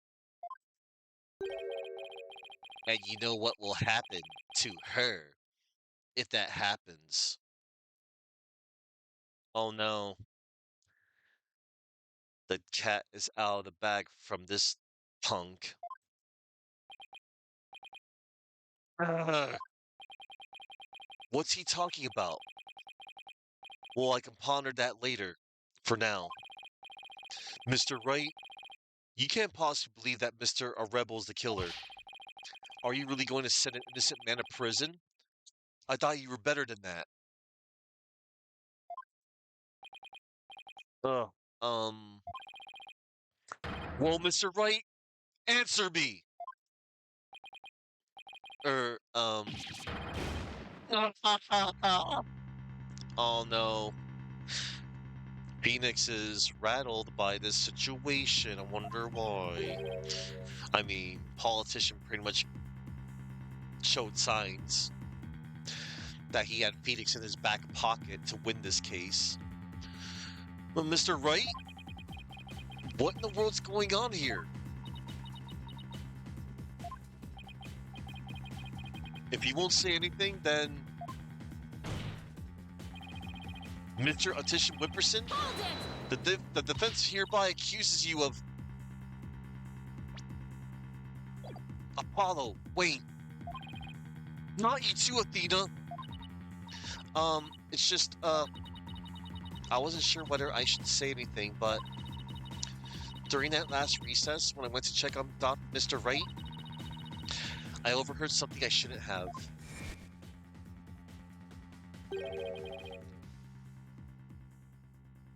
It's a Maya situation, everybody. I trust Maya is unharmed. I can't really say, but just remember, if I'm arrested or fail to obtain the treasure, there will be consequences. Consequences of the worst kind. If you catch my drift. Scumbag. Ugh. Relax. All you have to do is ensure I get my hands on that relic. I must deliver it to my benefactor at all costs.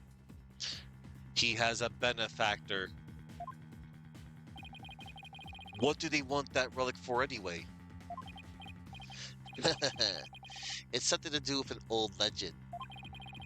My patron seeks the great power said to be granted to whoever solves its secret.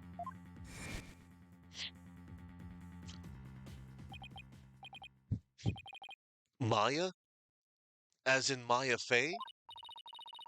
Yes, the boss's legendary former assistant. Miss Fey's being held hostage?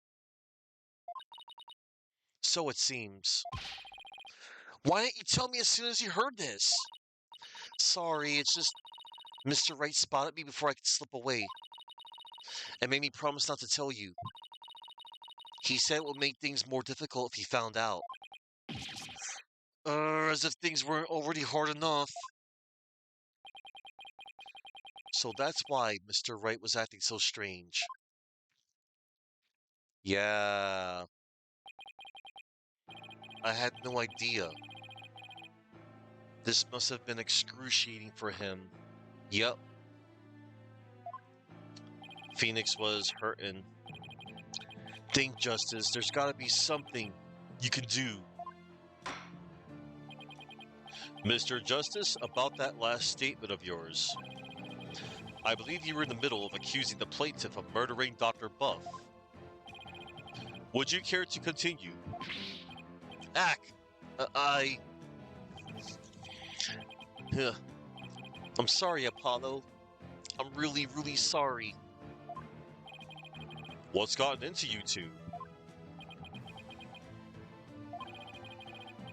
If I accuse that slime bag, I put Miss Fey's life in jeopardy.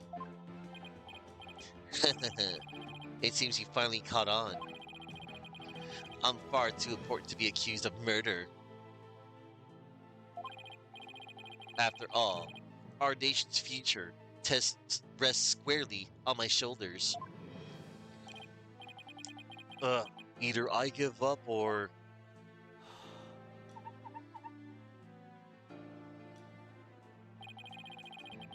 Once I present the crystal to my patron, my victory is assured. Then one day, I'll become president, and then king. I'll have every politician at my command. Now retract your accusation. retract this. I can't kowtow him, but... Hold on.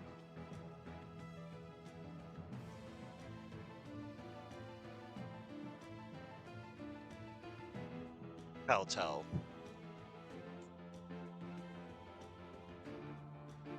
Kowtow means to act in an excessively submissive or servile manner to someone in authority, often by obeying their demands too eagerly.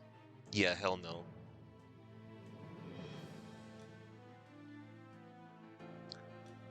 Alright. I can't kowtow to him, but oh, hello there. Hey, Dragon Mama, nice to see you. I'm about to finish up this case. Oh, excuse me. Let me rephrase that. I'm about to finish this part of the case because this is a long one. Ugh. I can't kowtow to him, but the defense would like to retract the previous. That was a strong objection. Holy crap. And that was Dirk who objected. Apollo. Dirk. I don't know what's going on here, but a lawyer should never look the way you do right now, with defeat and resignation written all over your face. A dragon never yields. A dragon never yields.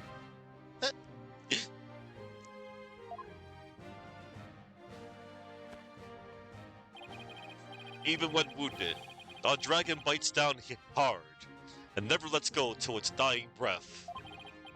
It glares, it roars, and it latches its jaws firmly onto its prey till the bitter end.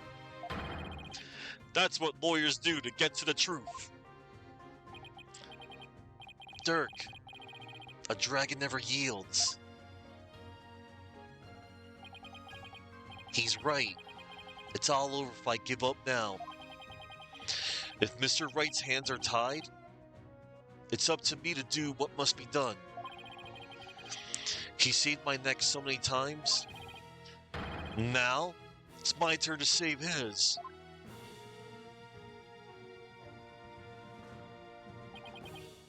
Dirk, thanks for that wake-up call. Now that's the face of a lawyer you've got there, son. Where there's a will, there's a way. Where there's a will, there's a way. And I'm going to find a way to save Miss Faye and see that justice is served. I love this track. That scumbag is holding Miss Faye hostage to ensure he gets the orb on for his patron. And it seems said patron believes in the orb's legend. Thing is, the founder did appear when the orb was exposed to fire, just as the legend said.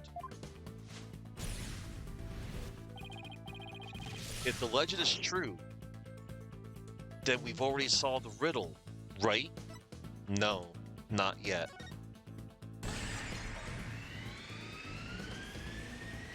We have not solved the riddle yet. The legend says the founder will bestow great spiritual power when she returns. But if that's true, it means we haven't solved the whole riddle yet.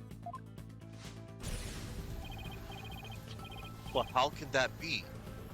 Are we missing something? Well, wait, maybe. Maybe the part about the founder returning should be taken literally. Well, how would it be possible for a dead person to return to the world of the living? That would be channeling, not cloning and not time travel.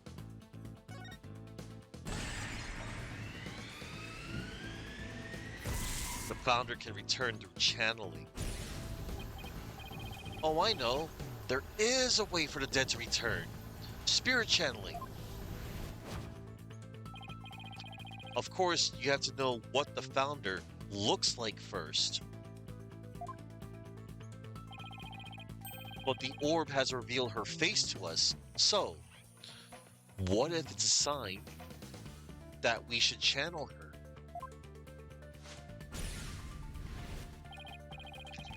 Given the facts, in order to solve the riddle and receive the founder's power, I need to practice channeling. No, we would need a spirit medium.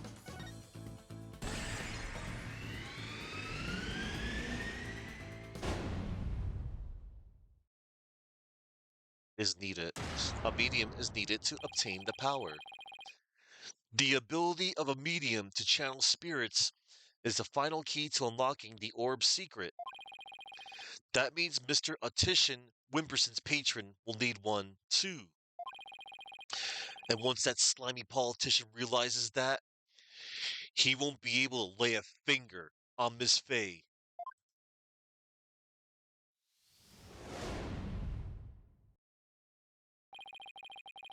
Everything's going to be okay, Mr. Wright. Because Mr. Politician Wimperson can't afford to harm a hair on Miss Fay's head.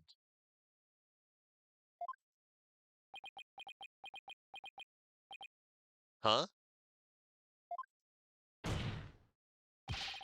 Mr. Audition Wimperson, it seems you've chosen the wrong person to take hostage. What do you mean? Your patron seeks to solve the orb's riddle, and thereby receive great spiritual power. However, only Maya Fey can truly give them what they really want. She can? What do you mean, only Maya Fey? Think about what the return of the founder really means. We should have considered it more literally. After all, the orb was made in the kingdom of Karayan, the birthplace of spirit mediums. Ah, I think I see now. You need to know what the deceased looks like in order to channel them. That's right. But in Kurainism, depicting the face of the founder is taboo. However, her true face was hidden in the orb. So maybe the orb is telling us to try channeling the founder. Exactly. Through a spirit medium, the founder can quite literally return. And if the legend is true, the founder just might bestow spiritual power on someone when she does. It's like when Pearls imbued my Magatama with spiritual power. Yeah. Case 2, Spirit of Justice. And then she had to go to Pearl again to power up the Magatama in Turnabout Reclaimed, the DLC case in Dual Destinies. Because it lost its power. If a human could be imbued with such power in a similar manner, it is said the founder possesses immense spiritual power. Such a great feat would not necessarily be beyond her. Wait a second. Then the legend is true. Do you understand now, Mr. Audition Wimperson?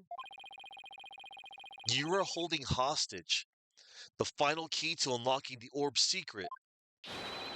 And if anything were to happen to her, the riddle will remain unsolved forever. Ah!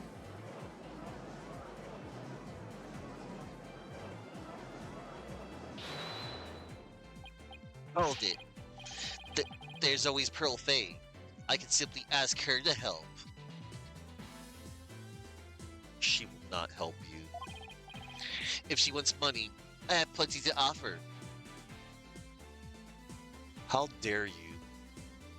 Pearl wouldn't even do that. He's not the kind of person to be tempted by material gain. And she certainly wouldn't help you if anything were to happen to her cousin. You don't mess with Mystic Maya. Nyeh. Or maybe you'd like to go ask the Queen of Pariah to channel the founder for you. He could. Well, he'd probably get executed for requesting such a thing. And nothing of value would be lost.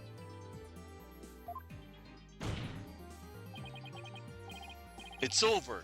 Now confess. You killed Dr. Buff, didn't you?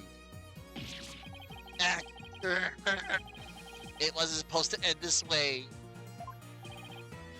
Mr. Attishan Wimperson, are you admitting to committing the crime? Er, I. You're my lawyer, right?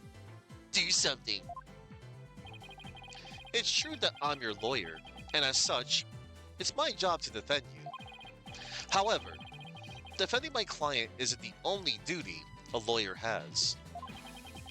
There's something else that's equally as important, and that is finding the truth.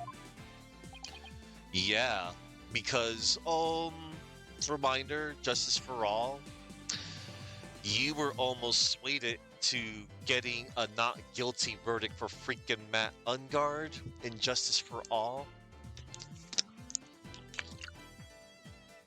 It's not all about wins and losses at times. In that case alone, you know, because Matt Ungard is not innocent due to his a sociopath. What?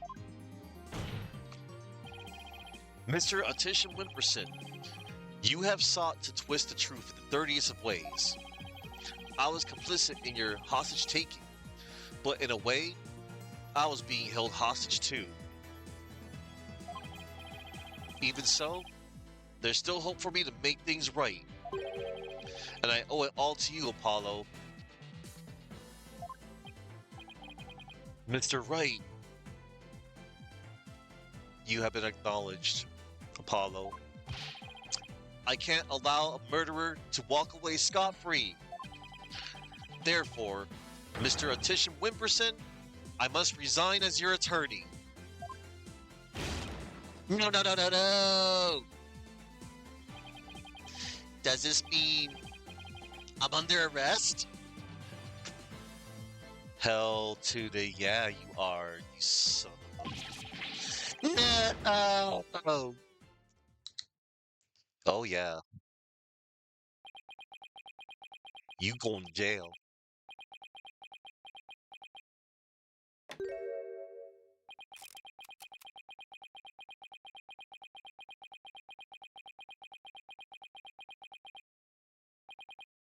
Well, I've nothing to confess. what? I said I've nothing to confess. I don't and I won't. Especially not to a plebeian like you. How dare you use that word again? This guy doesn't know when to give up. Besides, there's no truth to these allegations. I mean, look at the suitcase. You won't find a single print of mine on it. All that means is you wipe them off, taking care to only leave Mr. A Rebels. As many a great politician has said before me. No comment. In that case, try switching things up, Apollo. Look at the situation from a different angle. Is there really nothing that points to the suitcase being dropped from above? The suitcase being dropped from up above. Hang on. Is there really nothing that points to the suitcase being dropped from up above? Evidence that points to the suitcase being dropped from the second floor.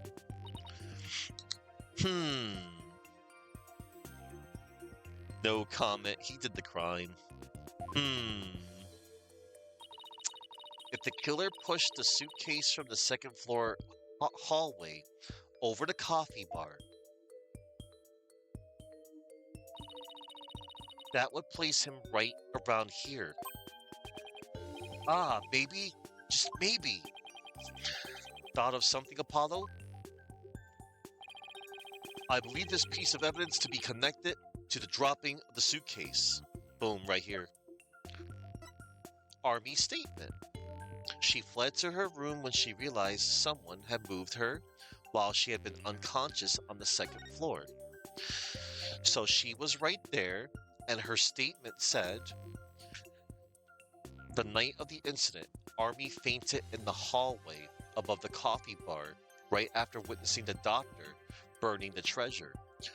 When she came to, someone was pushing her wheelchair. Frightened, she quickly fled to her room.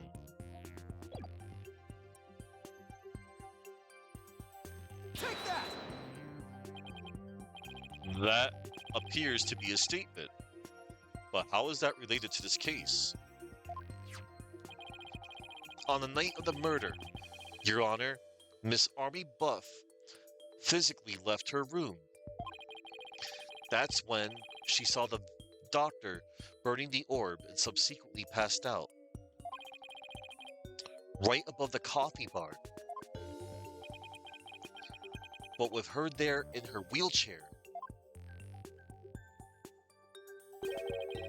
the killer wouldn't have been able to drop the suitcase down onto the doctor.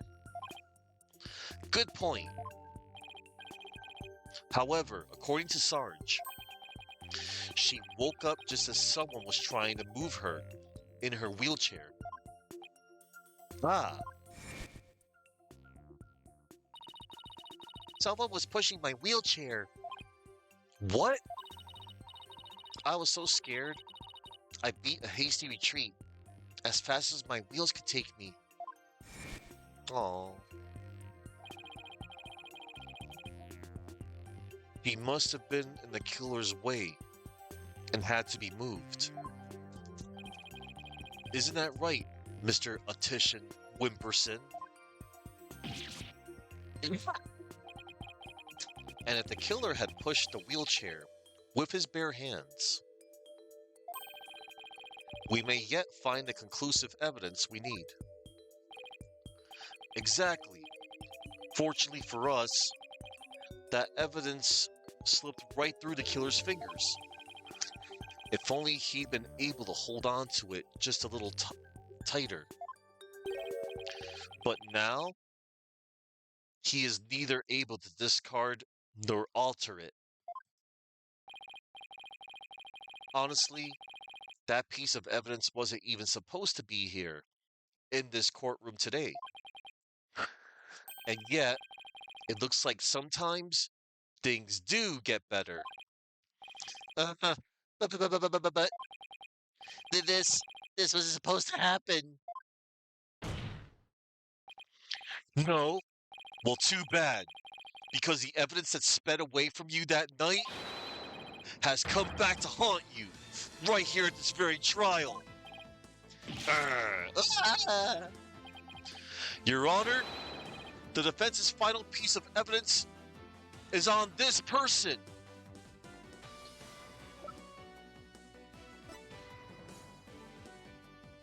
This cute little girl. It's on Army Buff. Take that! That's... On the night of the murder, Sarge passed out, only to come to and find that someone was pushing her wheelchair. That's when she fled back into her room. She didn't physically see a single soul after that. Not until Athena drew her out through that therapy session, that is.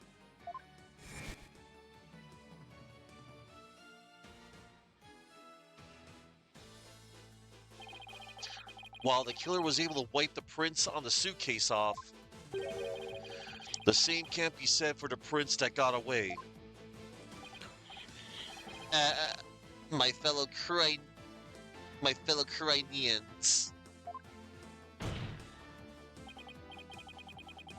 my fellow Americans.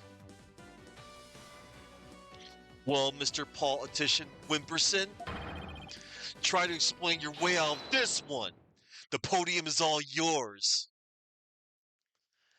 Here we go, everybody. This man broke one of my stream rules. The politician, maybe you're crazy. I am not a crook. My political career. It can't end like this. I'm destined for great things. Something's wrong. This isn't real. It's a dream, no a nightmare. Ooh. Huh? What? What? Really? What? No way! Banzai! Banzai! Banzai! Arrested on murder charges and stripped of his electoral win. No, please. Wait. Don't go. No, no, please. Woo! Grandpa! Get that ass banned. No politics on my stream. Get out of here. Hate politics. Mr. Audition Whipperson, are you alright? Hang on. Let me see something. I am not a crook. My club. I'm destined for great things. Something's wrong. This isn't real. It's a dream. It's a nightmare. Mr. Optician Wimperson, are you alright? Meredith, get him to the first aid station. On the double.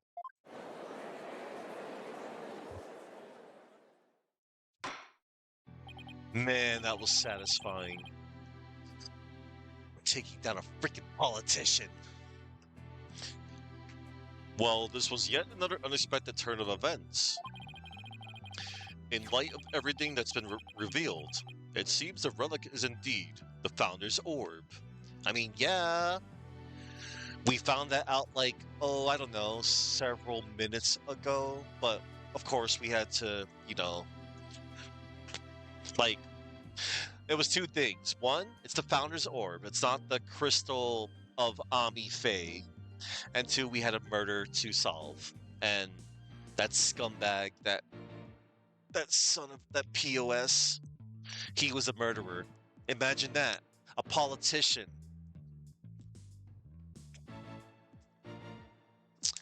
Alright, I'll calm down. I'm good, everybody. In light of everything that's been revealed, it seems the relic is indeed the Founder's Orb. And it seems Mr. Politician Wimperson can be considered a suspect in Dr. Buff's murder. Apollo, I want to thank you for everything. Thanks to you, I didn't have to keep bending the truth. I don't know what I would have done without you. Don't mention it. You were amazing today, Apollo.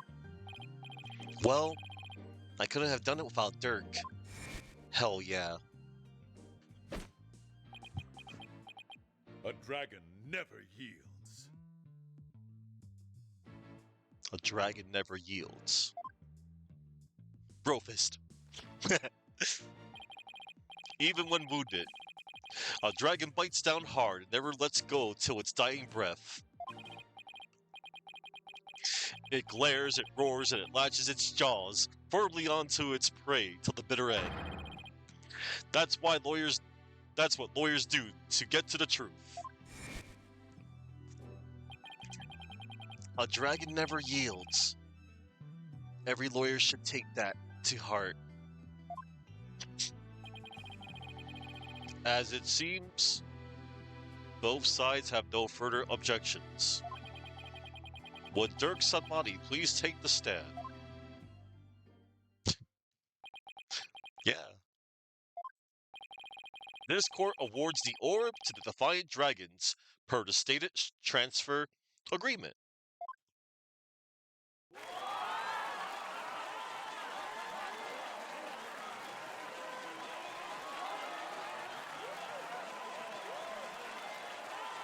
Heck yeah.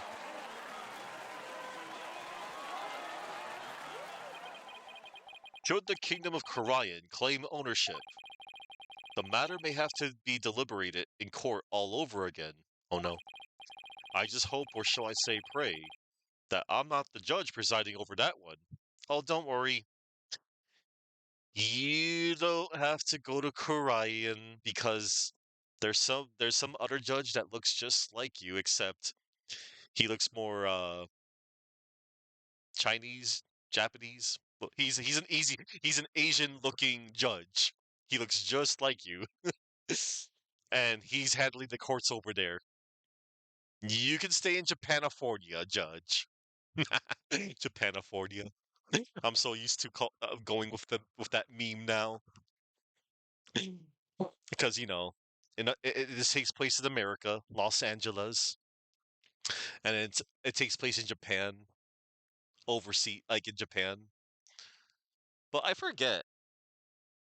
I think they actually established that, like, I forget. It's fine. Ha ha ha ha ha! Ha. Indeed. A trial like that might spark an international incident.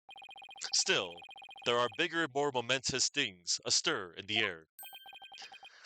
The revolution. Dirk's really serious about this. This court is adjourned. Woo! Finally. One more time. It's May 17th, everybody.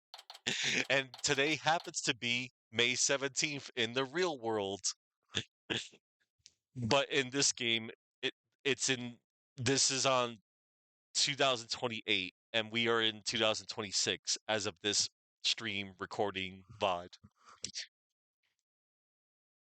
May 17th, District Court, Defendant Lobby number 3. Nice work, son. We've finally broken through the last obstacle on the road to revolution. Revolution? It just doesn't seem real.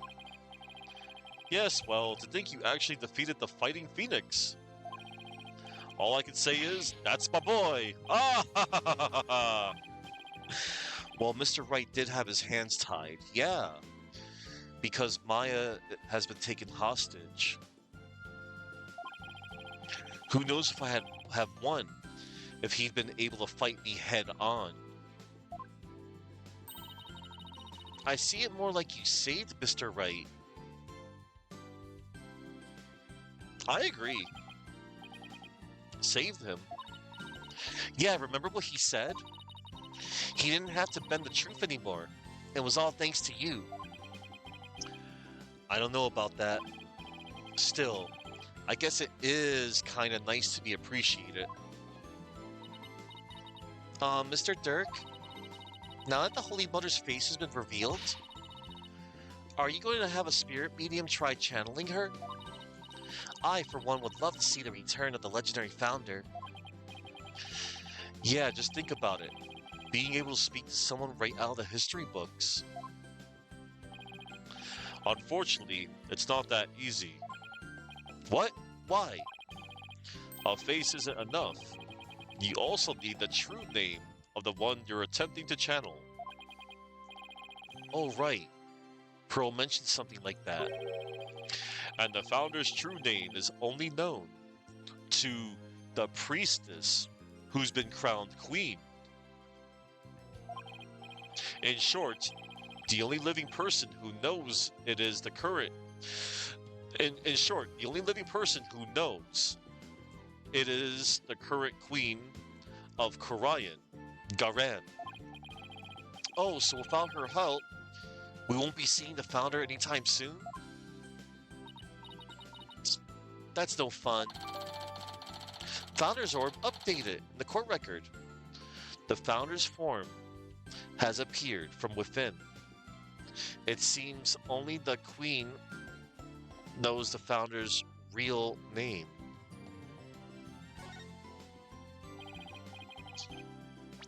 One more look at the orb. Chunks. So, Dirk, what will you do now? First, I'll start by tracing the route by which the orb came into Dr. Buff's hands. Since we now know it was politician that asked the doctor to study it, it is pretty. Since we now know it was politician that asked the doctor to study it, isn't he the one who stole it? No, a political nobody like him couldn't get anywhere near the orb, let alone steal it. He must have had inside help. My money is on someone connected to the royal family. Oh, right. You said something to that effect back in the cave. Whoever it may be, we need to expose their dirty scheme to the light of day. Well, I'm sure Mr. Wright has plenty of information, courtesy of his dirty client. He might be able to shed some light on this. Private Justice? Private Justice, that was fine work you did at the trial today. You did your sergeant proud. Back at you, Sarge. It took real courage to leave your room like that. It's all thanks to you and Corpswoman Sykes. Aww. With my siege defense over, I can finally sally forth. But the battle's only just begun. Only one for me and me alone to fight. To lose your mother, and then your father? What a terrible thing to endure. Yeah, and being wheelchair bound doesn't help. Private Justice? I've been thinking. It's about time I stood on my own 2 feet. After all, I no longer have Papa to coddle me. Huh? I'm afraid I don't follow. Take a good look, soldier. This is one small step for man, and one giant leap for me. Hold my drone for me, would you, Private Justice? Yes, sir. What is she up to?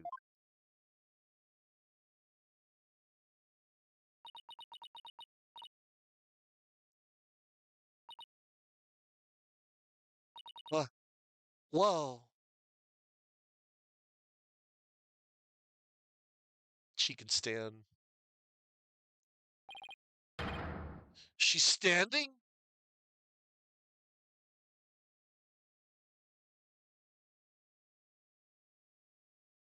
Oh. It's okay, Dragon Mama. What's this?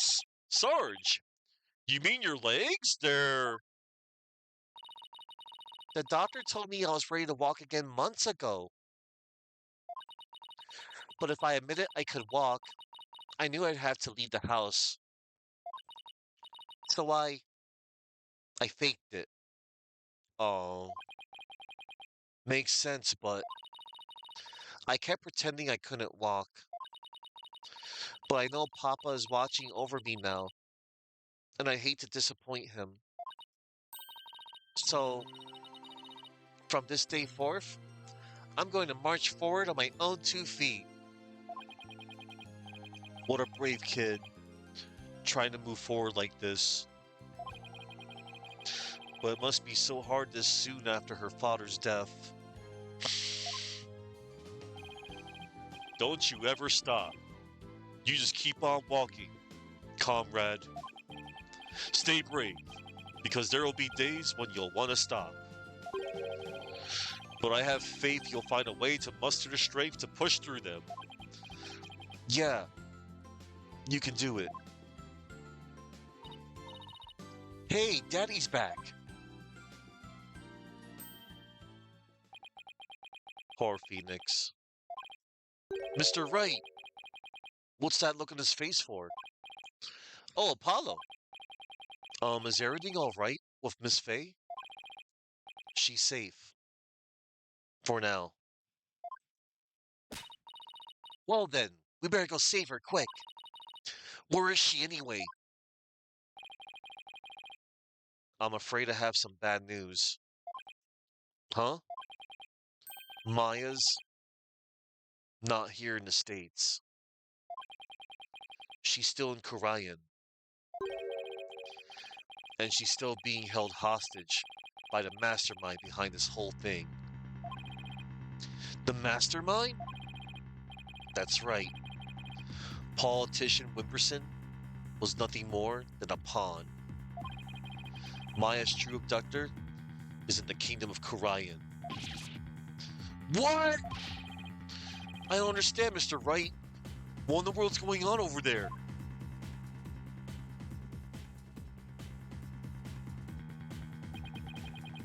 But as shocking as that news was, it was only the beginning. The beginning of something big. Big enough to shake Korean to its very core. Revolution. I was being swept up in the mighty wave that nothing could stop. Of course, at the time, I had no idea what the days ahead had in store for us. You know, thinking back on it now, maybe it was almost okay if I had scuffed last week. Because, man, if I had done a day one investigation and day one trial, oh man. Because, yeah, I originally wanted to do this section of the game in one go, but this was fine. That's fine. All right. Okay, everybody. Now, I'm glad I made really good executive decisions. I always do. I usually do. Okay, everybody. That's going to do it for today, everyone. That part of the case is over. We are done in Japanifornia. The next time I go live tomorrow, we're going back to Korean, I believe. Yes, Korean. Oh, also, I should do this. I think it's only appropriate. I'll put Apollo back on his default outfit. I had my fun with these other outfits in the previous cases. But yeah, I'm gonna set it back to his default costume. Alright. And that's gonna do it for me, everybody. Now before I head on out, I'm gonna it's name trivia time. So, Archie Buff, his full English name is a play on archaeology buff. His Japanese name is Fumiaki Sanagi. Sanagi, his Japanese surname comes from Sanagi, which means pupa. This could be a reference to his daughter's sheltered upbringing. The kanji for Fumiaki can also be read as Bonme, meaning civilization. This is likely a reference to his study of ancient civilizations as an archaeologist. Army Buff. Her full English name is a play on Army Buff, in reference to her military obsession. Her Japanese name is Hiruneria Sanagi. Let's see. So, Sanagi, once again, it's her Japanese surname, which comes from Sanagi, which means pupa. This may be a reference to her initial shut-in nature, metamorphosing into someone able to better take care of herself. Haru Nerdia, her Japanese given name, comes from Hirune, which means afternoon nap. Army is the third witness in the series to give testimony without being physically present, the previous two being Shelley the Killer and Orla Shipley. When entering the courtroom and when the gallery murmurs, Army is seen to not fully reach the witness bench with her head stopping a few inches above it. However, when the point of view is turned on her, she's shown to be taller than the stand without any support. If Apollo chooses the wrong answer during the first segment of Sarge's mood matrix in the civil trial, something else shocked you. He references the possibility of developing a flamethrower. However, it is unlikely Army would ever actually suggest this, even when putting on a brave front, as even the discussion of fire would trigger her pyrophobia. Politician Wimperson.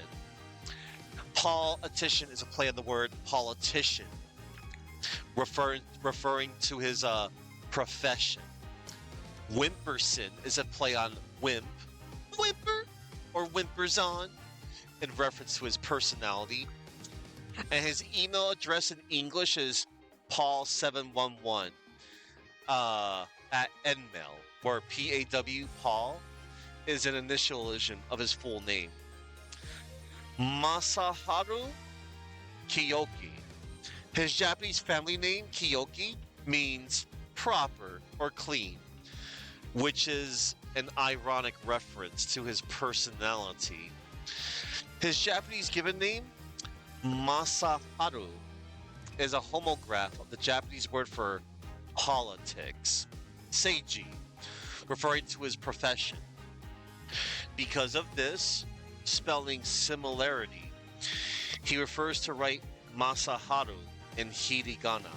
However, he still uses the kanji spelling in legal documents, such as the robbery report. And his email address in Japanese is seiji k711 at Nmail, which is a reference to the alternate reading of the kanji of his given name.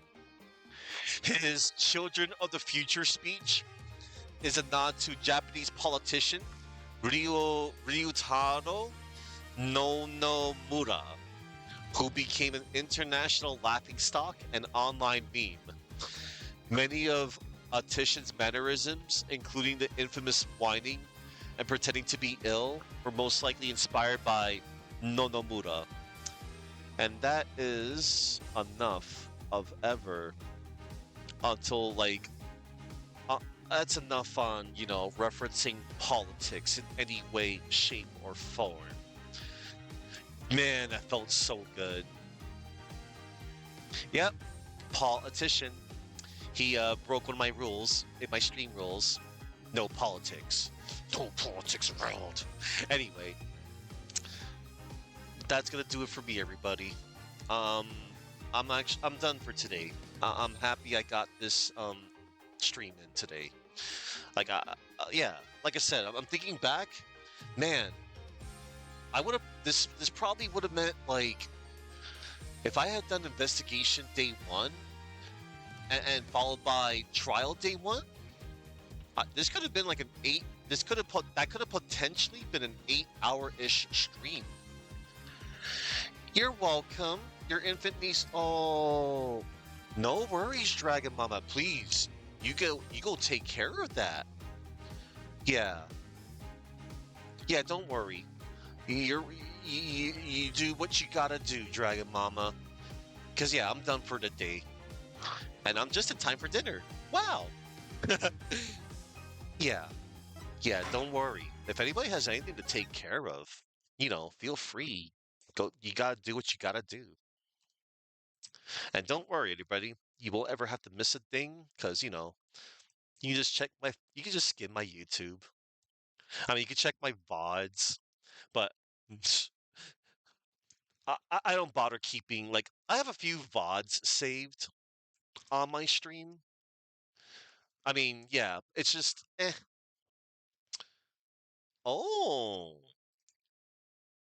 everybody, I found ourselves a good raid target, and I'm glad that this individual is still on. Everybody, we're gonna go on out to Last Time Lord. Last Time Lord is doing a Disney retro ranking. Interesting. He is on he is on the last level of Chip and Dale Rescue Rangers on the NES. This is so unlike last Time Lord because he's usually streaming really weird stuff. And I like when he streams weird stuff. Sometimes he does normal stuff too. Okay, everybody, we're going to go on to Last Time Lord. Before I head on out, I would like to thank the following individuals in order of appearance. I'd like to thank Tamario, Chuckman, The Grotto, and Dragon Mama. Thank you all very much for coming by. And to anybody out there that was lurking in my channel, thanks to each and every single one of you. I appreciate you all. You know who you are. We're gonna go. We're gonna go. This is gonna be awesome. All right, everybody. We're gonna raid on out. Hold on. Before we raid on out, we're gonna raid on out to this wonderful track. The track that I began with, and the track that I started with.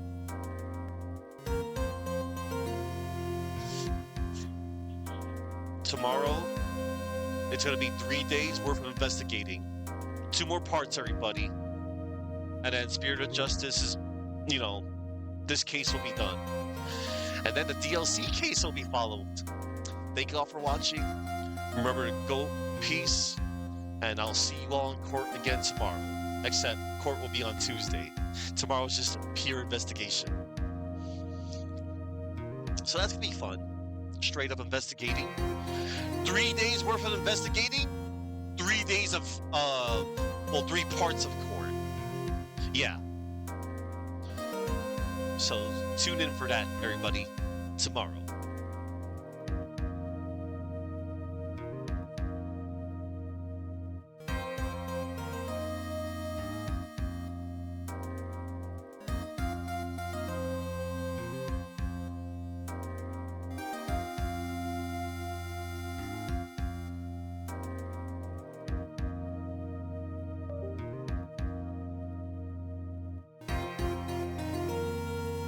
Hell yeah.